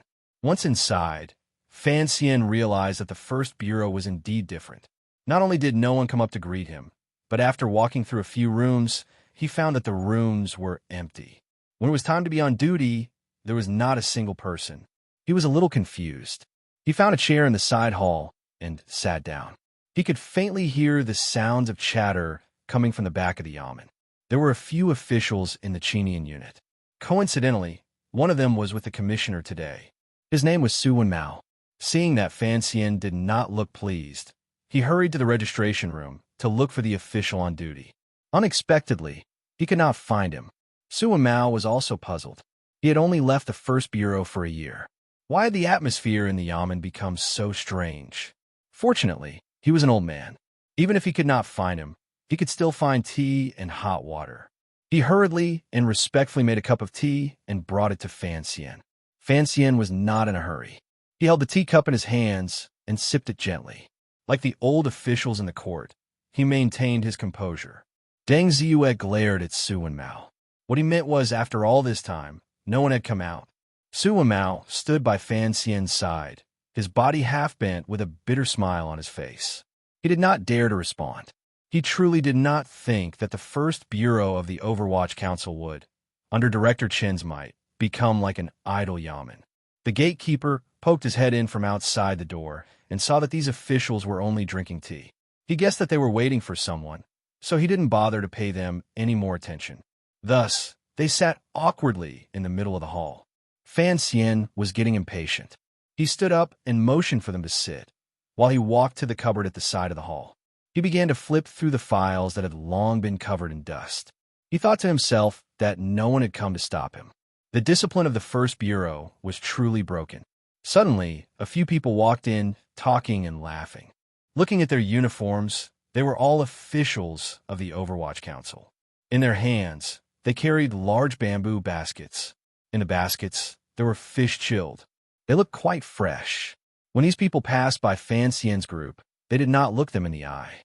Only one of them caught a glimpse of Su Wenmao and laughed loudly. "Old Su, how come you have time to come back today?" Su Wenmao's face was full of awkwardness. He saw Fan Xian's hand gesture in the corner and could only smile. "Today, the commissioner is reporting to the council. We have nothing to do, so we brought you guys for a walk." On the way north, the Qinian unit knew of Fan Xian's methods. Under the pressure, they did not dare to say a word of warning. The man clapped his hands and called for the others to bring in the basket of fish. With an envious expression, he said to Su Wenmao, "Old Su, you have made a meteoric rise. If you follow that young master, won't you be able to do whatever you want in the future?" Su Wenmao considered his words and carefully replied, "The commissioner's demands are strict. I don't dare to use his name to mess around outside." The man laughed and said, "Let's not talk about that. In any case, these good things will not fall into the hands of the First Bureau. Let's go." At the same time, he called out to Deng Ziyu's colleagues, "Since you're here, don't leave first. Everyone knows how long the meeting in the council will take. Come in with me to rub some." Deng Ziyu huffed coldly and turned his face to the side. Seeing that he did not give him face, the man's face revealed an embarrassed expression. He thought hatefully, "Isn't it just holding on to Commissioner Fan's leg? What's there to be proud about?" He paid them no more attention. After chatting with Su Wenmao for a bit, he prepared to leave. Just then, Fan Xian walked out. With a warm expression, he asked, "Brother, earlier I saw you bringing a basket of fish. Are you going to eat this for lunch? I'm afraid I'll have to trouble you for a meal." The light in the yamen was dim, so the man did not see Fan Xian's face clearly. He only knew that he was a young man. He laughed and said, "Of course I can't bear to eat it. We'll give a home later." "Oh, looks like it's a valuable fish. Otherwise, it wouldn't be packed in ice," Fan Xian said. "Of course." The man squinted at Deng Ziyu and showed a proud expression. Dreamy Cloud fish shipped 800 li south. They were fished from a large lake. They're incredibly delicious. If they don't keep them chilled, they would have gone bad long ago. In Jingdo, even those high-ranking officials would find it difficult to eat them. Only the military has the ability. Fortunately, we are the first bureau of the Overwatch Council. Otherwise, we wouldn't have such good food. So it was sent by the military. Fan Xian smiled. He knew that the various departments in Jingdo would try their best to please the first bureau, but he didn't think they would put in so much effort. The man cupped his hands and said, "Let's not talk anymore. Since you are waiting for the commissioner's meeting to end, then please sit for a while. I'll go in and snatch my own fish, and then I'll come out to talk with you." Fan Xian said, "Don't panic. We still have something we need to see Master Mu about. It's just that we haven't been able to find him. I hope he can help us." The man looked at him and smiled. "I thought it was a big deal. I'll go inform him. You wait here." The man laughed and walked to the backyard. As soon as he left Fan Xian's line of sight, his expression changed. He jogged into a room at the back of the yamen and kicked the door open. Inside the room, there were a few people sitting at a table playing mahjong. Being disturbed like this, they jumped in fright and couldn't help but curse. Mu Tai, who was sitting at the head of the table, had an unfriendly expression on his face. He turned a green mahjong tile into a hidden weapon and threw it at the man. "Are you going to a funeral? How can a few fish make you so hungry?" The man trembled. "Master Mu, a young man has come to the bureau." Mu Tai frowned and said proudly, "What kind of person is that? If it's someone we know, then bring him here. I don't want to give up such a good mahjong tile." "I don't know him." The man's voice trembled. "But Su Wenmao is with him. I think, could it be that young master has come?" Mu Tai was shocked. He slammed the table and stood up. He pointed at the man's nose and scolded, You have to take responsibility for what you say." He was so frightened that he stood up and paced in circles. "Is it really the commissioner?" "I think so." The man's face was full of grievance. In front of him, I didn't dare recognize him. I pretended I didn't know him and came to inform you. If it really is Commissioner Fan, you have to be careful. Mu Tai's face was full of panic. He quickly ordered his men to remove the mahjong table and rearrange it like an office. He jogged with the man to the front hall of the yamen. As he ran, he said, "Feng, you have done well. Go back and ask your aunt to introduce you to a good marriage." "Damn, why did the commissioner suddenly come? Thank goodness you reacted so quickly. You are truly worthy of the first bureau of the Overwatch Council. You did not neglect your disguise work." "Good, very good." The secret agent called Feng and wiped the ice water on his hands on the back of his clothes and said, "It's Lord Mu's good leadership, good leadership."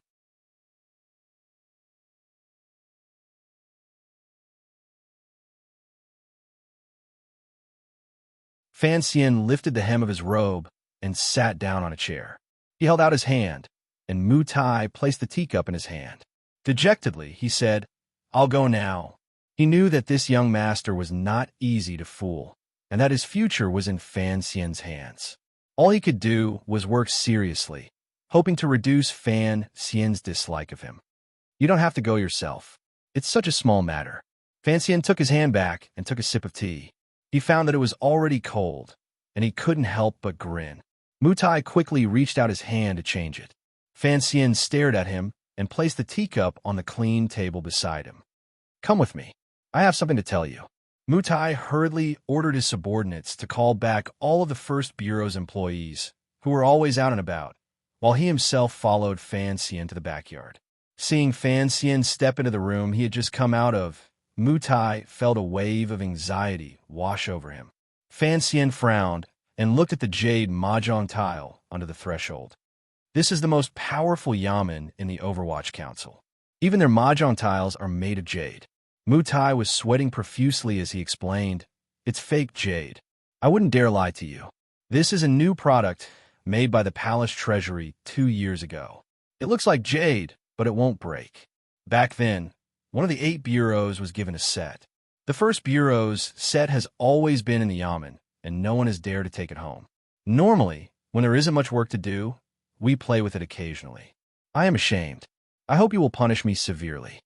Fan Xian shook his head. "We'll talk about that later. I'm just a little disappointed that the First Bureau of the Overwatch Council is so bad at hiding their tracks. Did you play mahjong here earlier? If you've already taken it, why is there another tile under the threshold?" Mu Tai wiped the sweat from his forehead.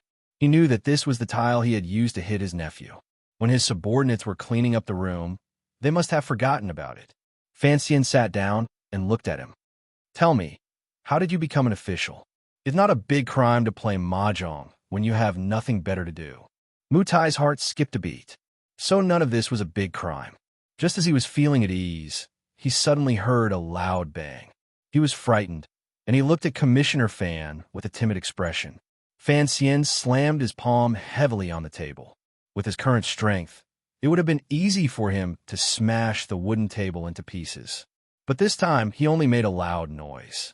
In a cold voice, he scolded, "When I saw that basket of fish earlier, I realized that you dared to take bribes from the various bureaus. Do you want to die? If the council finds out, I'm afraid the Internal Affairs Bureau will be the first to skin you." Mu Tai hurriedly knelt in front of him.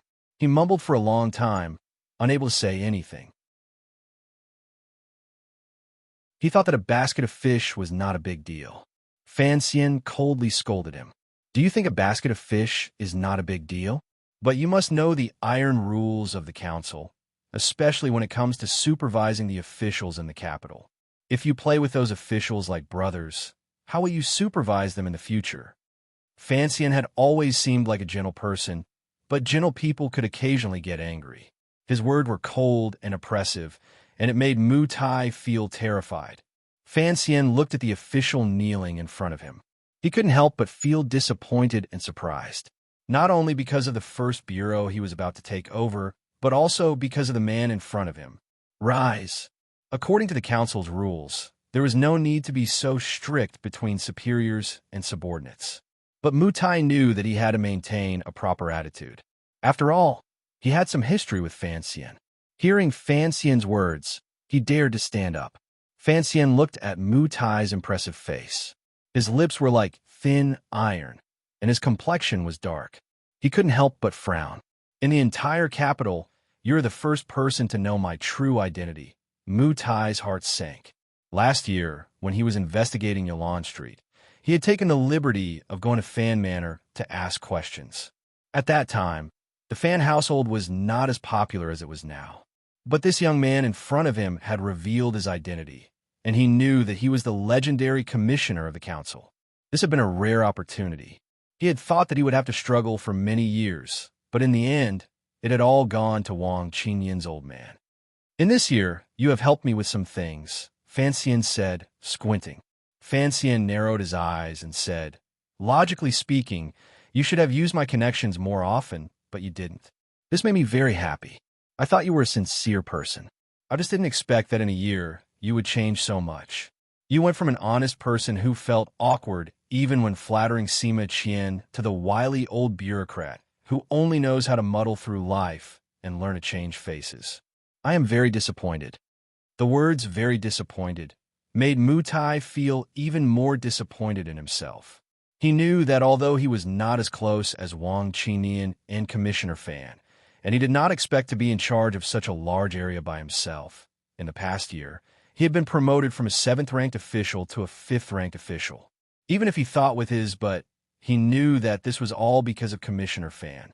He took a deep breath and did not try to explain himself. He only said in a low voice, "Sir, please watch my performance in the future." Fan Xian noticed that Mutai had changed from a lowly official to a lowly official, and he straightened his back a little. There was a hint of admiration in his eyes. He said, "That's good. Not everyone has the talent to be a supporting character. Don't always remember Wang Qinian's style. You should return to being the person who was wholeheartedly investigating the case, and I will naturally not hinder your future." After the storm came the sunny weather, and after the sunny weather came the storm again. Mutai looked at the commissioner in front of him, thinking that this man's mind was really like the summer that had just passed in the capital. He heard Fan Xian ask in a low voice, "Tell me, how did this place become so rotten? I've been to the other places in the council, and they can't compare. The officials in the other places are all cautious and conscientious. Not to mention playing mahjong. Even going out to pay their respects has to be rushed, and there's no wind. Look at this place. What's the difference between this and a wet market?" Mutai had already thrown caution to the wind. He wanted to be himself again, and he wanted to cling to Sir Fan Jr.'s thick thighs. He did not hide anything, and directly said, "Sir, I cannot escape the blame for the first bureau becoming like this. But for the past year, there has been no official to manage it, and the people below me do not accept me, so naturally they have become lax." Fan Xian was very clear on this matter. Back then, the head of the first bureau, Zhu Gu, secretly relied on Xinyang and leaked information about Yin Bingyun, which led to Yin Bingyun's arrest in the north. Later, the council investigated, and Zhu Gu failed. He committed suicide in a secret room during the council's joint conference. This was one of the most sensational events since the founding of the Overwatch Council. Since that day, the first bureau had been without a head. One reason was that Chen Pingping wanted to wait for Yin Bingyun to return, and the other was that the position was very sensitive. Secretly monitoring all the officials in the capital, if this kind of power was used, it could bring many benefits. At the time, the council did not have a suitable candidate, so it had been delayed. Even if there was no official to manage it, the rules and regulations have always been there. Why is no one doing anything? Has the council never reprimanded you? Fan Xian asked, somewhat puzzled. Mutai also didn't understand. He shook his head and continued, "Sir, you said that the rules are there, but if we want the first bureau to do something, the council has to issue an order. Without a head to speak, we ordinary officials can't find our own excuses, so we go to the manners of the vice ministers and scholars." Fan Xian was startled. He said angrily, "Did the second bureau not send any intelligence over this past year?" "They did." Mutai looked at him. "But according to the laws of the Qin Kingdom, we have no right to investigate officials above the 3rd level. We have to ask for an edict, or at least get the approval of the director." Fan Xian said helplessly, "You can't touch anyone above the 3rd level for now. What about those below the 3rd level?" Mutai replied, "Sir, I dare not hide this from you. Although the first bureau is the most important department in the council in name, in reality, it has always been the most incompetent department. The reason is very simple. The 2nd and 3rd bureaus only deal with intelligence, poisons, weapons, and such inanimate objects. The 5th and 6th bureaus are responsible for security, the 7th bureaus deal with criminals, and the 8th bureaus deal with books. Of the 8 bureaus, only the 1st bureau and the 4th bureau deal with people, and the 4th bureau's energy is mainly focused on foreign countries and the provinces. Who would dare to compete with the people of the 4th bureau? They could just find a random excuse to remove the county magistrates. Who would dare to say anything? At this point, he couldn't help but laugh at himself. We, the First Bureau, are deep in the capital. We look impressive, but in reality, the people we deal with are the officials of the court and the local officials of the capital. In terms of status, they're more respected than we are. In terms of status, the officials of the capital see the First Bureau of the Overwatch Council, so it's natural for them to be friendly to us. If the 6 bureaus have something to gain, they won't forget about us. But if they really want to compete, they won't be afraid of us. Fanxian thought this wasn't right. Where in his previous life had he heard of such a cowardly brocade guard? For those below the 3rd level, you have the right to file a case and conduct independent investigations. If they are afraid of you, they will try to please you. Why would they dare compete with you? Mutai laughed at himself. Sir, those officials may be below the 3rd level, but what about their teachers? These officials have long ago woven a big net all over the capital. Some cases, even if we find evidence, can't be reported. Fanxian squinted and asked why. It's simple. The brothers of the First Bureau also have to live in the capital. Mutai sighed. Although the salary is much higher than that of ordinary officials, the relatives of the family still have to find a way to make a living. They find jobs in the various yamen. Even if you don't deal with these officials, even if you sell vegetables, if you investigate a scribe in the capital government, the capital's magistrate will have the ability to shut down your vegetable stand. The reason he uses is very much in line with the laws of the Qin Kingdom. You can't find any fault with it. As for those who are connected to the palace, they won't even look at us. Like Dai Zhan of the Vegetable Inspection Bureau in Dengshi, he is a well-known corrupt official, but we can't touch him. Why? Because Eunuch Dai of the palace is his uncle. Ever since Master Zhu committed suicide to escape punishment, the First Bureau has no one to lead them. The officials under him won't easily offend the officials in the capital. Who doesn't have relatives? We're all in the bureaucracy, so we have to leave some room to meet in the future. Mutai said with shame, I'm not afraid of your anger, sir. This year, I've been trying to protect myself. Other than the big cases handed down by the council, I haven't investigated anything else. Sir, it's not that I don't have the guts. It's just that living in the capital is not easy. There are too many officials that I have to deal with. Fanxian didn't say anything. He calmly said, From now on, talk to me like this. Rectification. The first thing to be rectified is that people don't do practical things. They only know how to please their superiors. Hearing the term rectification was new to Mutai. He felt an inexplicable sense of fear. He quickly asked Fanxian for instructions. After a while, Fanxian spoke expressionlessly. Mutai listened with a look of admiration. He was afraid that he would forget, so he ground the ink and scribbled. After some time, Deng Ziyu finally knocked on the door and reported, Sir, everyone is here. In the First Bureau of the Overwatch Council, other than the people who had stayed behind to guard the capital, there were 310 members in total.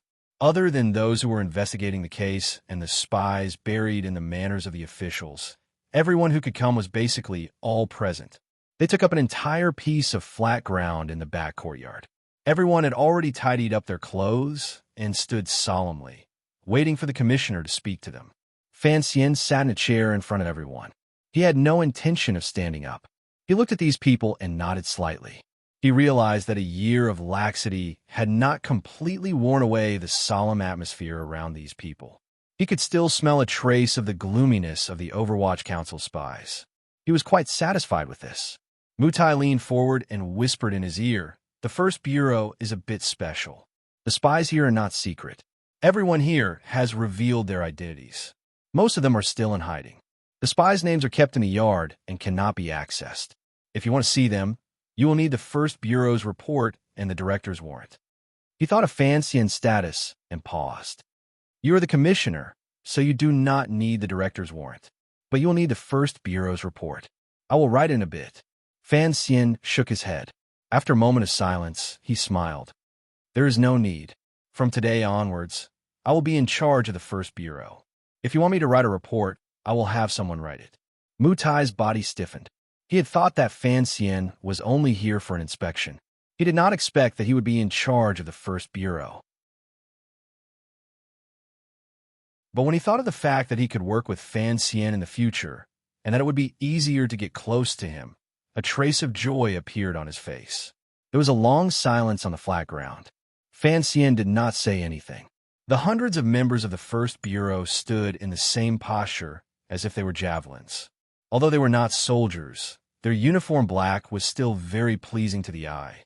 It gave off the feeling of Scotland Yard on a rainy day. After a long time, Fan Xian stood up and quietly said, "I am Fan Xian. From today onwards, I will be your chief official." Most people had guessed who he was, but when they heard that the world-famous Sir Fan Jr. was coming to the First Bureau as a chief official, they were slightly surprised, but more than that, they were happy. After Zhu Ji's death, not only did the First Bureau find it difficult to carry out its work in the capital, they were even looked down upon by the council. Now, with Sir Fan Jr. taking the lead, who else in the other 7 bureaus would dare to make excuses? The various departments and yamens in the capital would probably offer even more benefits in secret. But what Fan Xian said next sent a chill down everyone's spine. "I know how you spent the past year," Fan Xian said with a smile. "From today onwards, you can no longer live like this." After throwing out this simple conclusion, he sat back in his chair and glanced at Mu Tai. Mu Tai stood up and coughed twice. He looked at his subordinates in a very dignified manner and said, "Today, I have gathered everyone here mainly because the commissioner has some things to say at the beginning of his term. I have been entrusted by the commissioner to say a few words. The main idea was decided by the commissioner. Please listen carefully, my colleagues." The officials in the council listened attentively. "Today, I would like to talk about the style of the First Bureau." Mu Tai furrowed his brows and said bitterly, "Why is there an Overwatch Council? Why do we have the First Bureau? Because there are corrupt officials in the court who lie to His Majesty, oppress the people, and violate the laws of the Qin Kingdom. His Majesty wants to supervise the government. The people want to live and work in peace, and the dignity of the Qin Kingdom's laws must be upheld. So, there must be a bureau." The officials were stunned. Sir Mu had always been good at handling cases. When did he learn to write such articles about officialdom? But with His Majesty, the people, and the Qin Kingdom's laws weighing down on them, no one dared to say anything. "We're the First Bureau. We are His Majesty's eyes and ears. If we want to be able to hear and see well and share His Majesty's burden, we must be in sync. Our troops must be strong, and our orders must be carried out like a mountain. Otherwise, the supervision of the officials in the capital would be like a castle in the air. What are the problems in the First Bureau today? His Majesty's instructions are wise and correct, and the First Bureau's work has been fruitful. In this regard, the Commissioner has praised us greatly." Mu Tai's tone suddenly changed, and he said coldly, "But, in the past year, there have been many problems in the First Bureau. As the acting supervisor, I am responsible. Tomorrow, I will ask for punishment. But from today onwards, you are not allowed to do anything that violates the rules of the Overwatch Council. You are not allowed to privately, or in the name of the First Bureau, to accept gifts and benefits that can be converted into money from other departments of the court. You are not allowed to refuse any reports for any reason. You are not allowed to have daily contact with officials of any departments under any name. If a case requires a banquet, you must report in advance, and the minimum number of guests must be at least 3. Increase the organization of the routine work and strictly implement the rules of the Overwatch Council and the relevant rules. In the past year, if you have done anything inappropriate, please report to me within 10 days, and I will forgive you." Mu Tai was still talking incessantly, but the officials of the First Bureau grew nervous. They did not know that this was the so-called rectification movement, but they could tell that if Commissioner Fan really did go all out, they would never be able to get the benefits they had earned this year again. Furthermore, they would have to throw themselves back into the dangerous and glorious work of offending the officials of the capital. Everyone could not help but look embarrassed and resentful. Even so, they still did not whisper or retort. They did not behave like the officials of the 6 ministries. Although their expressions fluctuated, they still stood firmly with great control. The Overwatch Council, which Chun Pingping had single-handedly trained, was, in terms of foundation and essence, the most solid spy team in the world. Mutai finished speaking. Fan Xian stood up and put his hands behind his back. He smiled and said, "If you have any opinions, say them now." The crowd was silent. The difference between the status of the ordinary secret agents and investigators of the Overwatch Council and Fan Xian, who was favored by the heavens, was too great. No one dared to argue in front of him. Fan Xian smiled and tried to draw the snake out of its hole. "It's a collective brainstorming. The director has sent me to the First Bureau because he thinks highly of my colleagues. You all know that I am busy, and I can't be bothered to go to a normal yamen." After he said this, the officials in the court relaxed a little. It was rumored that Commissioner Fan hid a dagger behind his smile, but at this moment, they could not see it. He was of noble birth and was a world-famous scholar. How could he be proficient in the dirty work of the Overwatch Council? They agreed for now and would think about it later. They all bowed and said, "As you command, Commissioner Fan." Fan Xian frowned, a little dissatisfied. Mutai was close, and he could see the coldness in Fan Xian's eyes. He thought Fan Xian was dissatisfied that his subordinates did not appear to be loyal. Worried, he quickly gave Fenger, who was standing in the front row, a look. This person was his distant nephew, also surnamed Mu. Mu Fenger saw his uncle's look and thought he wanted him to stand up and object. But how could he dare say no to the commissioner? His heart was filled with fear, and his legs trembled. In the end, he remembered the kindness his uncle had shown him. He steeled his heart, gritted his teeth, and stood out of the line of soldiers. Without any hesitation, he saluted and said, "Commissioner, although the position of the First Bureau is to supervise the officials in the capital, it is difficult to avoid social interactions. Everyone has relatives, such as my brother-in-law, who is currently working in the Cavalry Bureau. If I do not interact with him on a daily basis, that is fine, but I am afraid that my fierce wife at home will not stop arguing." These words seemed mischievous, but no one dared to laugh. No one knew why Mu Fenger was so bold today.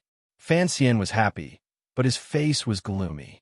In a cold voice, he scolded, "Do you think the rules of the council are a pile of dog shit that you can slap on your face however you want? The rules have long been made clear that relatives within 3 generations are not included after they have been registered. If you insist on saying this, is there something wrong? Mutai, drag your distant nephew away and serve him according to the rules." Mutai sighed and dragged his nephew away with a face full of resentment to be flogged. Fan Xian's cold gaze swept across the crowd. "Is there anything else you want to say?" Everyone knew he was using his official power to oppress people, but they did not expect there to be a stubborn person among the secret agents. They stood out and bowed in a low voice. "Commissioner, investigating cases is what we should do, but what if we are threatened by nobles? What if we encounter officials making things difficult at home? What if the eunuchs in the palace speak?" There was silence. What the First Bureau feared most when investigating cases was running into officials with connections to the palace. No matter how powerful the Overwatch Council was, they were still just thugs raised by the palace. Fan Xian looked at him calmly and said, "Say my name." These 5 words were loud and clear. "Whoever dares to make things difficult for you, regardless of whether they are officials or nobles, just say my name." In the present Jingdo, Fan Xian indeed had the confidence to say such words. Even if the people in the palace still showed a glimmer of pride in front of him, if it came down to it, probably none of the third-level officials or nobles would dare to take the risk of offending Fan Xian and bully his subordinates. With the power of the Overwatch Council in his left hand and the wealth of the world in his right, who would want to offend Fan Xian? Fan Xian looked at the official who had stepped out and felt some admiration. After he had deliberately suppressed Mutai, the official still dared to stand out and speak. Thinking of this, he slowed down and said gently, "What other opinions do you have? Say them all. I will not punish you." The official actually had nothing more to say. He braced himself and said, "I believe that it is only natural that individuals do not accept money. But it is fine to accept some in the name of the First Bureau. On one hand, it is better to have a good relationship with the six ministries. In the future, it will be easier to investigate cases. On the other hand, after the money is distributed, it can be considered supplement. Fan Xian looked at the people in the council. He knew that these people also cared about the money. He couldn't help but laugh coldly. In terms of salary, you all receive 3 times more than the court officials of the same rank. Although you are not as rich as the court officials, this was the original intention of the council when it was founded. What is there to complain about? Su Wenmao, who had been standing behind him the entire time, boldly said, "The Overwatch Council has always suffered the backlash of the officials and the disdain of the people. The First Bureau is in a special situation, and the court is not willing to subsidize it. So, Fan Xian shook his head and stopped him from speaking. He looked calmly at the Overwatch Council's secret agents and officials present. He waited until the atmosphere had been squeezed until it was incomparably silent. Only then did he say, word by word, "Don't ask what the court has done for you. Ask yourself what you have done for the court." Su Wenmao was stunned. After thinking about it for a while, he realized that there was a deeper meaning to it. He couldn't help but feel a sense of shame and admiration. Yes, when the officials of the First Bureau were planning for themselves, did they ever think about why the court had established the Overwatch Council? The official who had stepped out to speak was also stunned. After so many years of education and influence from the council, and Chun Pingping's admonition, it seemed that he had returned to the state of mind he had when he first stepped into the council. His heart warmed. He clenched his right fist and shouted, "Everything for the kingdom of Qing. Everything for the kingdom of Qing." This was the motto that everyone present had to remember on their first day in the Overwatch Council. Fan Xian looked at the scene and smiled with relief. He clenched his right fist and said to himself, "Everything for life."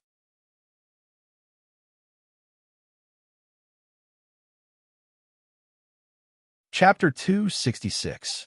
The sky was dark. All of Jingdo was enveloped in a gloomy and somber atmosphere. The refreshing autumn air had disappeared.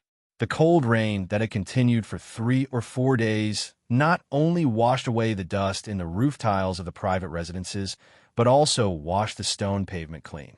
At the same time, it also brought the first chill of autumn in the 5th year of the Qing calendar.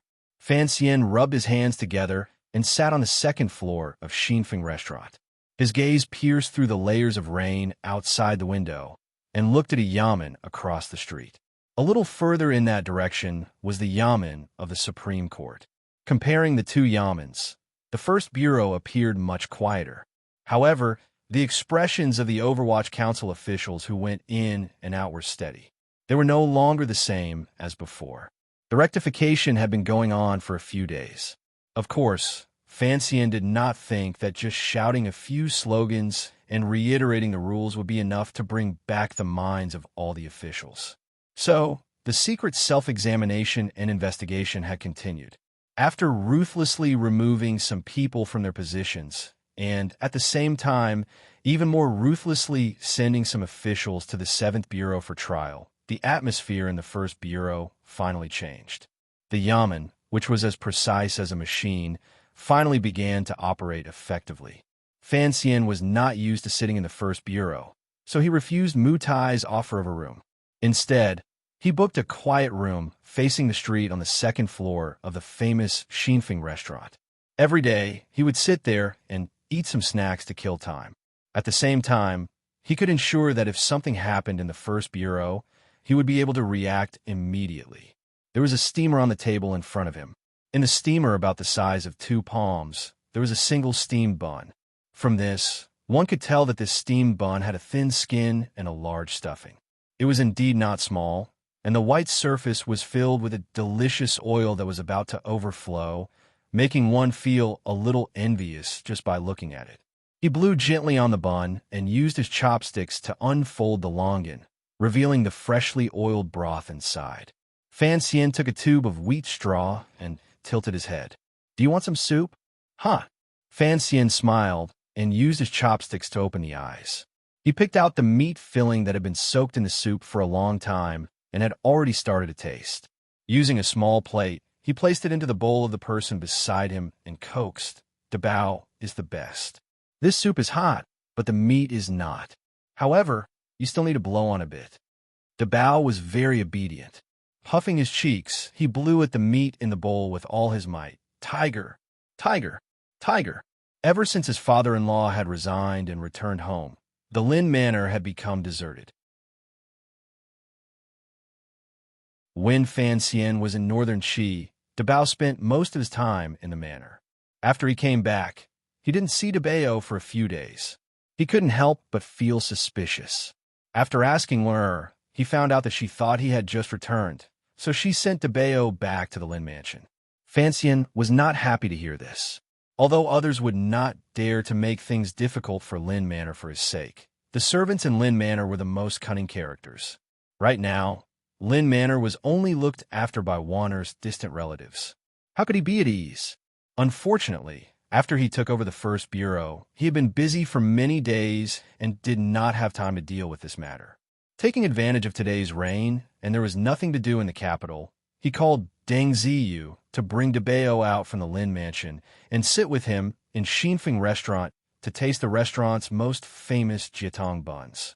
After a while, they would return to the mansion. "Stop boasting. You can eat now." Fan Xian chuckled and looked at his brother-in-law. For some reason, Dabao, who had the intelligence of a child, was especially obedient to Fan Xian's words. He quickly lowered his head and swallowed the meat in one gulp. Seeing how anxious he was, Fan Xian didn't know if he tasted it or not. Seeing this scene, Fan Xian couldn't help but think of Zhu Beiji eating ginseng fruit. He couldn't help but laugh. Deng Ziyu sat at another table. Seeing this scene, he couldn't help but feel a little strange. The Qinian unit that followed Fan Xian had a total of 30 people. They were divided into 4 squads to protect him. After Deng Ziyu took over Wang Qinian's position, he followed Fan Xian closely. So, he knew what Fan Xian had been doing these past few days. He thought to himself that the commissioner he followed was really an enigmatic person. After rectifying the atmosphere of the first bureau, he didn't give any specific instructions for a long time. Instead, he just stayed in Xinfeng restaurant every day to eat good food and listen to folk songs. For someone of Fan Xian's status to be so attentive to his retarded brother-in-law, Deng Ziyu was a little surprised and a little impressed. The sound of footsteps came from downstairs. Deng Ziyu immediately woke up from his idle thoughts. His hand tightly gripped the padao at his waist. His eyes were like an eagle's, staring at the stairs. The person who had come was Mutai. These days, he had been in charge of corrective work in the first bureau. He had to examine the subordinates who were suspicious, and, at the same time, he had to maintain everyone's morale. He also had to deal with the task that Fan Xian had secretly given him. He was so busy that he didn't even have time to stroll around the building. His eyes were sunken, and there was an unhealthy gloominess on his dark face. Mutai took off the rain hat on his head, unbuttoned his raincoat, and threw it in the corner of the room. He carefully took out a cylinder from his bosom. He didn't know what material the cylinder was made of, but it was obviously waterproof because the paper he pulled out from inside the cylinder was not wet at all. Fan Xian took it and carefully examined it line by line. His eyebrows gradually furrowed, and his face became gloomy. When he first returned to the capital, he had Deng Ziyu investigate the officials who were related to the second prince to see if they had anything to do with the Cui family. Later, he took over the first bureau, and this task was directly given to Mutai. It was a test for him. There didn't seem to be any strong evidence on the paper, but this was what he had expected. The other party must have done it very cleanly, but it seemed a little too cleanly. Could it be that the Cui family, as big as they were, had not given any tributes to the Minister of Appointments and the Imperial Astronomer all these years? Fan Xian sighed in his heart and asked, "Everything is here?" Mutai nodded. Fan Xian asked again, "Did the second bureau ask anything?" Mutai looked at him and shook his head. The second bureau is very cooperative, and they only think it's an order from the council. They don't know that it's the commissioner's will. Please don't worry. I can guarantee that no one knows. There's no information from the second bureau? Fan Xian realized that he was still holding the chopsticks in his hand. He knew that he was a little nervous about this matter. He laughed at himself and put the chopsticks on the side of the steamer. His biggest enemy now was the eldest princess, who was far away in Xinjiang. No one knew when she would return to the capital, so he had to confirm that, after the crown prince and the eldest princess gradually drifted apart, who the princes in the court were, and who was on the same side as the eldest princess. Mutai's tone was still respectful, but with a hint of confidence. Although the Second Bureau is responsible for intelligence work in the capital, their sources are not as good as the First Bureau's. Please don't worry, sir. Fan Xian nodded, indicating that he could leave. After Mutai left, Fan Xian looked at the small, densely packed words on the file and fell into deep thought. It recorded all the people the Chui family had bribed over the years, the time, and the reason. Most of the officials in the capital had connections, but there was no trace of the second prince's faction. This gave him a headache. His intuition told him that there was a problem, but he couldn't find anything useful in this complicated information. In reality, Fan Xian knew very well that his forte lay in assassination, holding power, and creating momentum. In the end, under the gentleness on the surface, he only had the heart of an assassin. He was not an emperor who was good at controlling and manipulating people's hearts. He was also not a strategist who was good at analyzing intelligence and judging strategies. Knowing one's weaknesses and using one's strengths, Fan Xian used people in this way and analyzed himself in this way. Thinking of that meticulous plan in Shangjing, northern Qi, he couldn't help but sigh. He began to think of Wang Qinian, who seemed funny, but had actually helped him come up with many ideas. Of course, the true mastermind of that plan was Yin Bingyan. Fan Xian had originally planned to tie him to his belt after he returned to the capital. Who would have thought that the council would send Yin Bingyan to the Fourth Bureau and leave him in charge of the First Bureau? It was no easy task to squeeze Sir Yin Jr.'s intelligence and strategy from an official point of view. He glanced at Debeo and found that his brother-in-law was launching a final attack on a bowl of mixed paste noodles. He couldn't help but smile. Picking up the steamed bun skin that had lost its meat filling, he reached into Debeo's bowl and carelessly smeared some meat sauce on it. Then, he quickly stuffed it into his mouth and began to chew in large mouthfuls. Debeo was stunned. He realized that a hand had brushed past his bowl. It took him a while to react. He slowly raised his head to look at Fan Xian, who was full of pride. He shook his head with some bitterness, then lowered his head to eat the noodles. Outside Xinfeng restaurant, the rain continued to fall. The force of the rain was great. After it hit the ground, it bloomed into countless balls of mist, gradually blurring people's eyes and obscuring the buildings around the street. A chill followed the raindrops and landed in Jingdao. It blew against the group of people in front of Xinfeng restaurant's door, wanting to burrow into their necks and borrow their warmth. Fan Xian draped a windbreaker over Debeo's body and carefully fastened the buckle around his neck. Only after confirming that the cold wind wouldn't enter did he relax and pat his shoulder. Xian has to do some things. Debeo can go back to the manor and play with Juan first, okay? Debeo was chewing on an apple. He vaguely nodded his head and said, "My sister is too fierce. Fatty will play." Fan Xian understood what he meant and laughed out loud. He thought to himself, if all the officials, merchants, husbands, prostitutes, and poets all had a simple and peaceful heart like Debao, perhaps his own life would be much simpler and more relaxed. He carefully said a few words to Tung Zijing. The Fan Manor carriage took the young uncle back to the manor. Deng Ziyu glanced at Fan Xian and asked in a low voice, "Sir, where are we going at this time?" "To Yin Manor."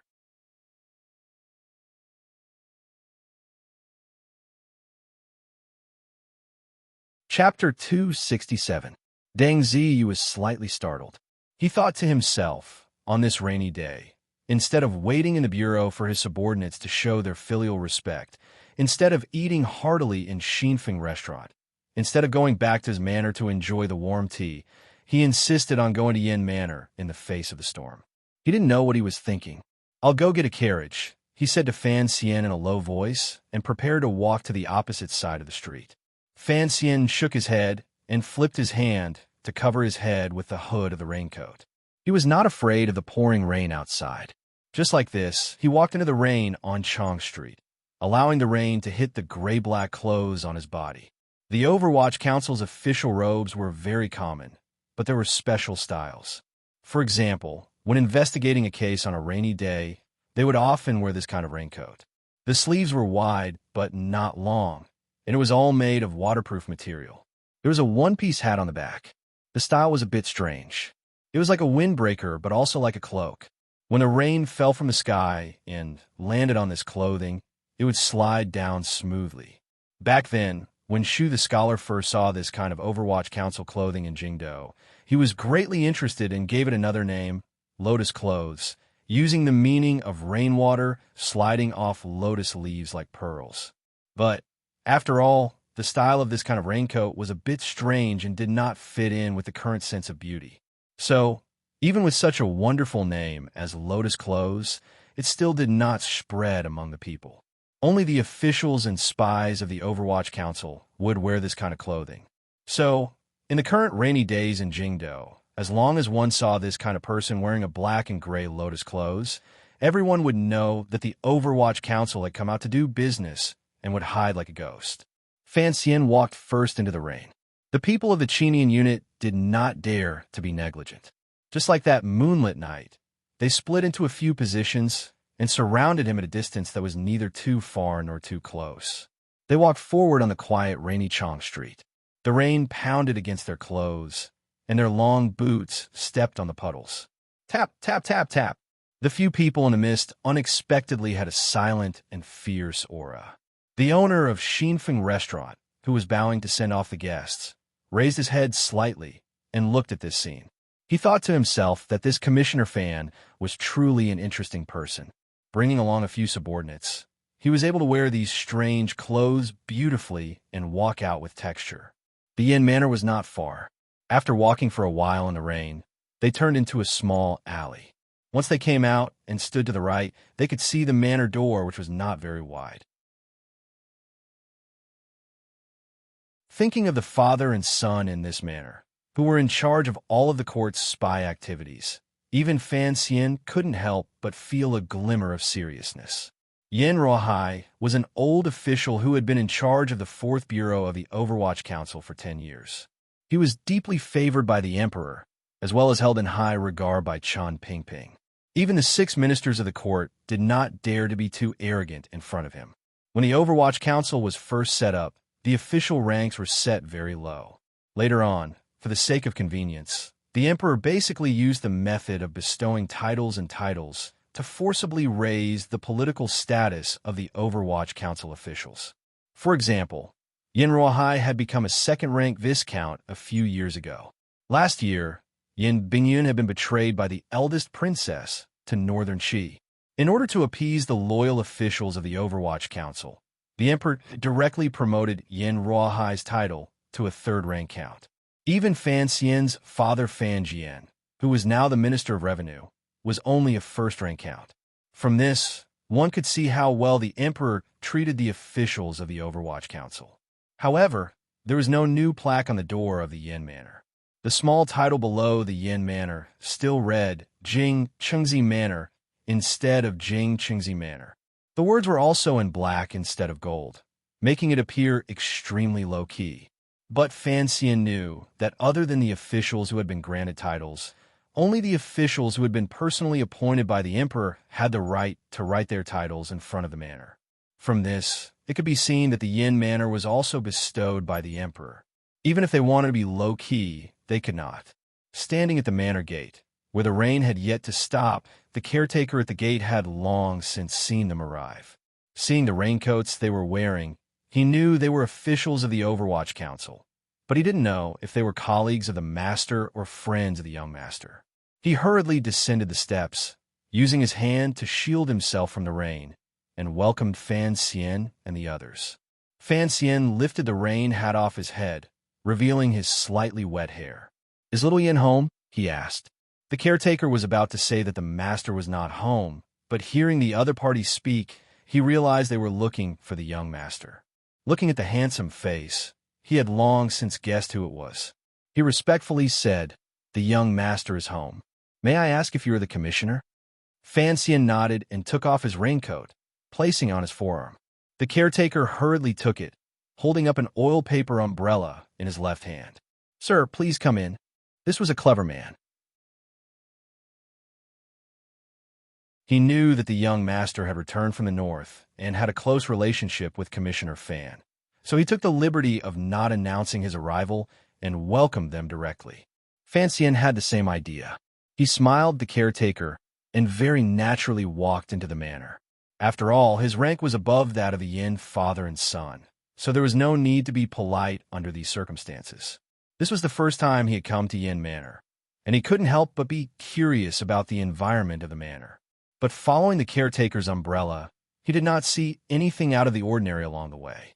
There was just enough rain to moisten the surprisingly large fake mountain in the courtyard, making the moss on it seem as if it had returned to its youthful green. Past the fake mountain was the inner courtyard of Yin Manor. Fan Xian looked at the two people in the distant veranda, listening to the rain, and smiled. He waved his hand to indicate that no one should follow him, and he slowly stepped on the puddles of water on the stone floor, trying not to make a single sound as he approached the veranda. The veranda was in the rain, and the stone steps beside the pillars were soaked. Even the ground under the veranda was half wet. But the two people in the veranda remained unmoved. They sat on two chairs and stared blankly at the scene of the autumn rain. One of them was Sir Yin Jr., who had just returned to the capital not long ago. The other was Lady Shun, who had fled thousands of li. The two of them sat on the chairs and did not speak, nor did they look at each other. They only cast their gazes into the rain, as if hoping that the ceaselessly falling rain would weave into a curtain of pearls and reflect their gazes back into each other's eyes.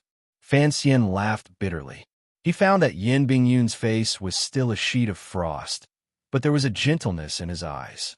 Lady Shun, who was beside him, seemed to have shaken off the misery of the day her family was ruined. There was a slight shyness on her face, but there was an additional trace of confusion in her eyes. But this pair of resentful lovers did not speak, did not look at each other, and acted as if the other did not exist. The scene was a little strange. What made Fan Xian feel even stranger was that Lady Shun was wearing the clothes of a servant girl. Her feet were shackled and dragged by a long chain. The end of the chain was inside the room. It looked like she had been chained up by Yin Bingyun. After watching quietly for a while, Fan Xian sighed in his heart. He knew that Yin Bingyun's mood was not as relaxed as he appeared.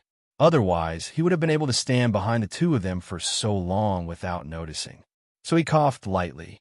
Yin Bingyun turned his head and saw that hateful, gentle, smiling face. Anger flared in his eyes. He didn't know if it was because he was angry at being disturbed, or because he wanted to make trouble for Fan Xian because he had been forced to take a captive. Lady Shin saw Fan Xian, but she did not know what to feel. Her face darkened. She rose from the chair, bowed slightly, and entered the room. The clanking of the chains echoed endlessly in the rainy corridor. Yin Bingyun did not seem surprised that Fan Xian had barged into his manor. After inviting him to sit, there was no strange expression on his face. But Fan Xian was a little surprised at how quiet the Yin manor was. He sat in the chair that Lady Shun had left behind, feeling the lingering warmth of the seat. He couldn't help but feel his heart flutter. He forcibly suppressed his untimely and inappropriate thoughts and said, "I had thought that after you went through so much trouble to return to the capital, there would be many officials here to congratulate you. Who would have thought that on this rainy day, there would only be you and Lady Shin looking at each other and crying silently?" Yin Bingyun explained very seriously. "First of all, I did not look at her. I think she did not care to look at me. Second of all, it was the sky that was crying, not me." Fan Xian shrugged his shoulders and said nothing. Yin Bingyun continued, "Father has never liked to interact with officials of the court, and I am not as famous as the commissioner in the capital. Naturally, the manor would be a little quieter." Fan Xian shook his head. "I know that before you went to Northern Qi, you were a famous young master in the capital. Now that you have returned home, you will certainly be promoted again. How could those people who want to curry favor with the Yin Manor not come knocking? Even if your family is the head of the Overwatch Council and does not belong to the same system as the court officials, I think no one would pass up such a great opportunity. Yin Bingyun's face was expressionless. Father keeps 3 dogs. They're always tied outside the door, so no one dares to enter the manor. Fan Xian was surprised. He touched his slightly wet hair. Why didn't I see them when I entered the manor? Yin Bingyun said, Today, there was a heavy rain that stopped the guests. Those big black dogs have been working hard these past few days. Let them rest. Fan Xian was speechless. Sir, what business do you have with your visit today? It was clear that Sir Yin wanted to deliberately keep his distance from this Sir Fan Jr. Presumably, this was a result of his family upbringing. Fan Xian ignored this. He took out the cylinder, opened it, and threw it into Yin Bingyun's lap. Yin Bingyun picked it up and squinted at it. His expression was a bit unnatural. Sir, you really do trust your subordinates. But this is a way for the First Bureau to survive. Showing it to me is already against the rules. Fan Xian looked at him with a smile. Don't think that you can avoid me every day just because you are about to take over your father's position. You call me sir, so you know that even though I am in the First Bureau and you are in the Fourth Bureau, I am still a commissioner. If you really push me too far, I will send out a warrant and have you transferred to the First Bureau. If I demote you, you won't be able to do anything about it. So don't talk so much nonsense. Helping me look at this information is the right thing to do. Yin Bingyun flew into a rage. How can you drag people into your muddy waters? If you use your authority to pressure me again, I will go to the director and reason with him. Fan Xian waved his hand. Looking at the rain outside, he laughed. Say whatever you want. If I do end up bringing you to the First Bureau to be a registrar, don't regret it. Yin Bingyun swallowed the anger in his chest. He pointed at the information and said in a cold voice, What do you want to know? A big question. Fan Xian laughed lightly and stood up. He walked in front of Yin Bingyun and looked at his cold yet beautiful face. I want you to find out for me if there is any connection between the second prince and the Chui family. There was a heavy silence in the corridor. There was no shock or fear on Yin Bingyun's face. He pointed at the cylinder and said, Since we were in Shangjing, I knew you were going to deal with the Chui family. You did not hide this from me. But the second prince? There has never been any rumor that he has anything to do with Xinyang. He naturally knew that Fan Xian was dealing with the Chui family because of the eldest princess. He was investigating the relationship between the Chui family and the second prince because he wanted to deal with the eldest princess. So he was a bit confused as to why the second prince would be involved. Intuition, Fan Xian said calmly. I did not hide the matter of dealing with Xinyang from the beginning, because in this matter, there is a natural possibility that you and I will be allies. As for my suspicions of the second prince, it is because I discovered that in the half a year I was in northern Qi, he had been too quiet in the Qin kingdom. Furthermore, it was only recently that I gradually learned that this seemingly inconspicuous second prince actually has such great power in the court. There are so many officials who are close to him. The reason why Fan Xian thought that the second prince was unusually quiet was because, from the perspective of his previous life, in the struggle for imperial power, the crown prince, who had an innate advantage, could basically guarantee his future as long as he did nothing. And in this year, without the eldest princess' secret influence, the crown prince had indeed done so. However, the second prince was different. If he wanted to ascend to the throne in the future, he had to do something. A quiet dog might bite, but a quiet prince must not seize power from others. Yin Bingyun looked at him strangely. It seems that you have decided to get involved in the struggle between the princes, after all. Fan Xian smiled and shook his head. No, I'm just making preparations in case they fight in the future until I don't even have a house to live in. Yin Bingyun was silent for a while, as if he was calculating the consequences of this matter. After all, as an official, there was no one who did not care about the future direction of the court, especially young and promising officials like Fan Xian and Yin Bingyun. Sir, are you on the Crown Prince's side? Yin Bingyun suddenly raised his head and looked directly into Fan Xian's eyes, somewhat unreasonably. He asked such a seemingly stupid, overly direct question that left no room for discussion. Fan Xian was slightly startled, but a smile slowly appeared on his face. He shook his head. No. Yin Bingyun was silent for a moment, then gradually smiled. So you are on the Emperor's side. Fan Xian did not say anything. He knew that Yin Bingyun would help him. Yin Bingyun had been locked up for a year and had long been bored to death. Now that he had returned to the capital, he was still recuperating. If Fan Xian gave him such a fun and exciting thing to do, he was not afraid that he would not take the bait. Yin Bingyun lowered his head and carefully looked through the file again. He shook his head. Although the first bureau's investigation of the capital is not as good as it was before, it is still not bad. But for something as big as this, it is impossible to rely solely on the intelligence reports in the capital. Information needs to be cross-referenced, and this information is already a finished product. It is not very valuable. I know Mutai. He is very capable of handling a single case, but for a big situation like this, he has no control. If you trust me, I will take care of this matter. Trust? Fan Xian looked at his lowered head. He looked at the silver strands between the eyebrows of this young man, who was only a few years older than him. He narrowed his eyes and said, I trust you. Trust was a simple and purely subjective matter. How long will it take? Yin Bingyun raised his head. His voice was calm, but it was filled with confidence. I will return to the 4th Bureau next month. I will let you know before the end of the month. Fan Xian nodded. Is there anything I can help you with? Yin Bingyun shook his head. If this matter gets out of hand, I do not want to be a scapegoat. Don't worry. I love sheep. Fan Xian laughed. He was not only happy that the two of them seemed to have found the tacit understanding they had in Shangjing, northern Qi, and had begun to plan something together. He was even happier because he knew that if Yin Bingyun really began to investigate this matter, then in the future, Yin Bingyun could only follow Fan Xian. The relationship between the second prince and Xinyang had to be investigated, but it was more important to have Yin Bingyun join his team. Oh, right. Yin Bingyun suddenly frowned. I want to ask for a soldier from you. Fan Xian asked curiously.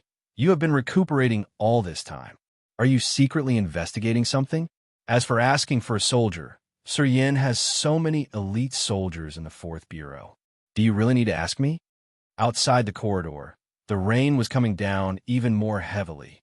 The pitter-patter pattered against the stone floor, as if it wanted to create countless pockmarks. The trees in the courtyard, having drunk their fill of water, began to droop their leaves, afraid of the torrential rain. Yin Bingyun's brows flashed with a hint of melancholy and worry.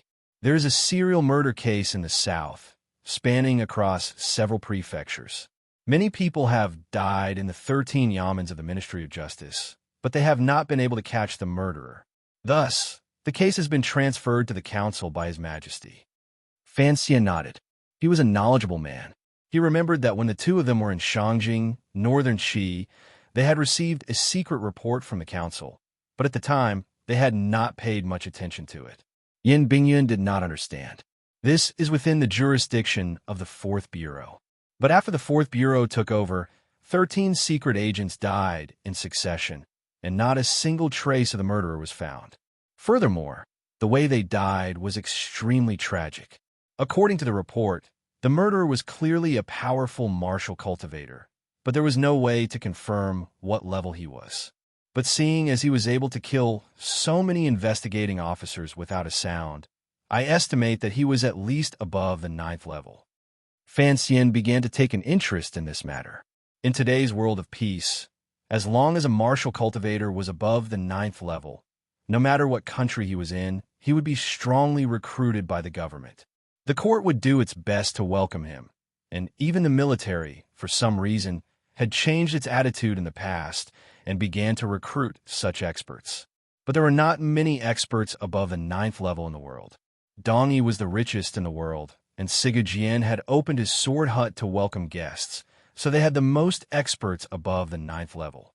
So, an expert above the 9th level could be like the Yi family, a member of the military force protecting the Qin kingdom, or like Friar He of northern Qi, a skilled assassin outside of the court. Even if he loved freedom, at the very least, he could go to Dongi and occasionally help Dongi's merchant groups as a powerful figure behind scenes. In his spare time, he could go to Sigu Jian's sword hut to compare skills with other martial cultivators. These were all choices that were rich, noble, and had status in the Jianghu. Serial murder. Was he planning to rape or rob? A ninth-level expert definitely did not need to do these things. Perhaps he was a psychopathic killer. Fan Xian sighed. He just liked the thrill of killing. Yin Bingyun furrowed his brows, as if he had not thought that such a person existed in the world. Of course, he did not completely understand what Fan Xian meant by psychopathic. The Fourth Bureau has suffered too many losses, so the court needs to send powerful martial artists south to investigate. But as you know, there are not many experts above the ninth level. The ones in the capital are all above my father, so the Fourth Bureau cannot say anything, and His Majesty will not agree. So, I'm preparing to borrow soldiers from you. Fan Xian asked curiously. There are no such experts in the First Bureau. Even the guards at home are at most 2 7th-level experts, and that is already very impressive. Yin Bingyun curled his lips and smiled. I want to borrow Gundam, and those 6 long knives under his command. Fan Xian looked at his scheming spirit and wanted to slap him. In a cold and mocking voice, he said, Us 2 brothers have the same wish. I also wanted to keep Gauda by my side. The first thing I did was ask the old man for it. And the result? He spread out his hands. Same as you. It was all wishful thinking. How could someone from the palace lend them to us so easily? That I don't care. Yin Bingyun smiled. In the future, if Gundam is transferred to your service, please lend it to the Fourth Bureau for a few days. Fan Xian was startled. Seeing the rare smile on Yin Bingyun's face, his heart thumped. He knew that the Yin family had other connections in the capital. Could it be that Yin Bingyun had heard something? Could it be that Gundam's 7 knives were going to be his? Thinking of this, he could not help but feel happy. Thank you for your auspicious words. If that day comes, I will lend them to you. Having finished talking about business, Fan Xian glanced at the quiet room and began to tease him. How have you been with Miss Shun? Yin Bingyun immediately turned into a block of ice at the mention of this. Sir, please conduct yourself with dignity, he said coldly. Dignity my ass. Fan Xian scolded. You tied her up with an iron chain. That is asking her to conduct herself with dignity. But you're just like the assassins from the south I spoke of. Perverted. The rain continued to fall, and the atmosphere was not harmonious. Under the same roof, Fan Xian proudly bared his fangs and brandished his claws. Yin Bingyun was so angry that he could not speak. He could guess that the word perverted was not a good word. He was furious. Gritting his teeth, he slapped the chair in pain. If you had not left her in the diplomatic mission, would I have been tormented to the point of no return? Disguising her as a maid isn't a long-term solution.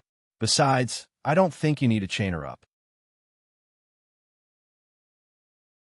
With you in this house, I don't think Miss Shun will be willing to go anywhere else. Fan Xian continued to provoke him with a smile. What can I do, sir? Yin Bingyun laughed coldly. That great princess of northern Qi is quite something. She has only been in the capital for a few days, and yet she can order the great prince to come to my manor and put pressure on me to treat Miss Shun well. She is Shun Zhong's daughter, a wanted criminal in the kingdom of Qi. Right now, I can neither kill her nor let her go. What can I do? The faint sound of weeping could be heard from the room. Fan Xian withdrew his gaze from the door. Only now did he realize that the great prince also knew of this matter. He frowned.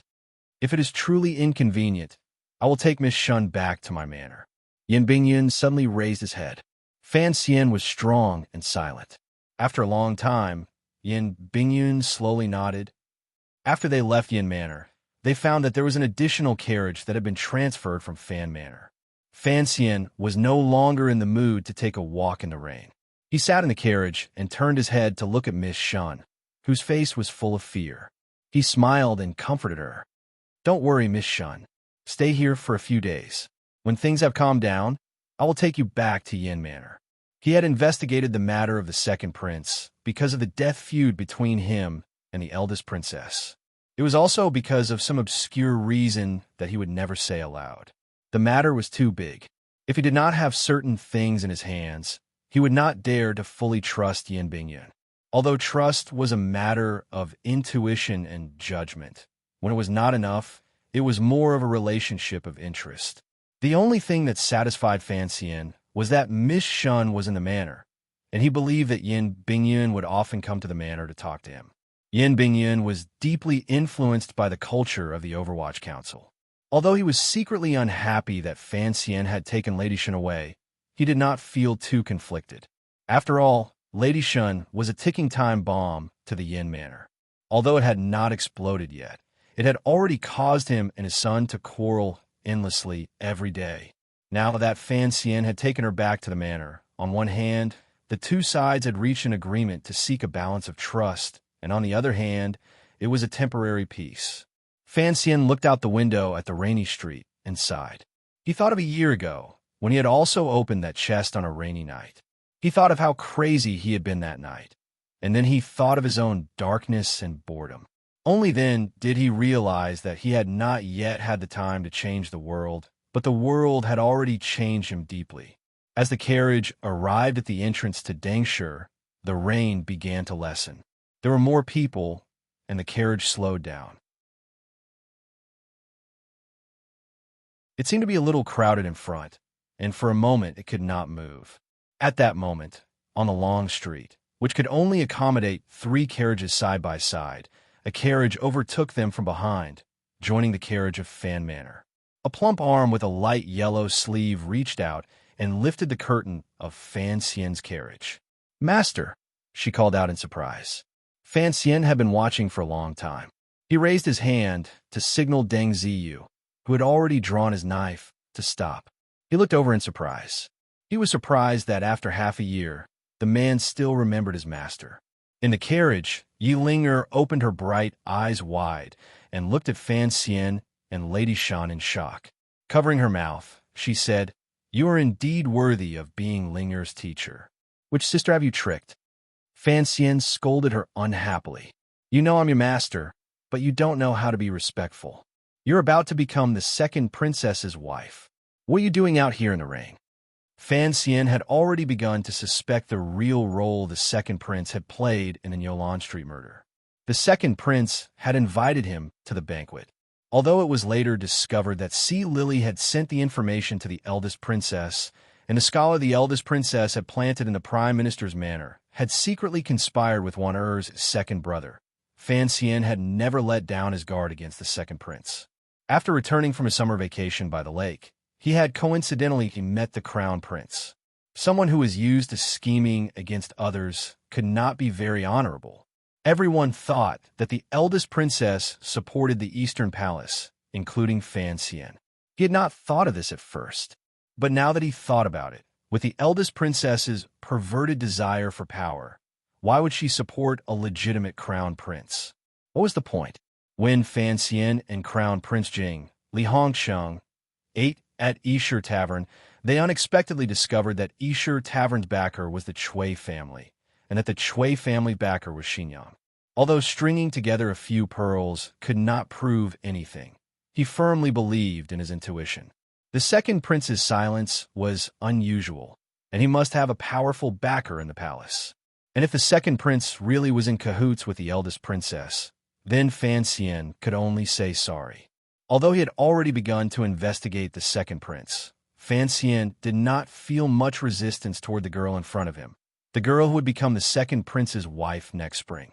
He even hid the expression on his face very well. His first meeting with Yi Ling'er was not a pleasant one. Later, he used some petty tricks to fight the coffin breaker.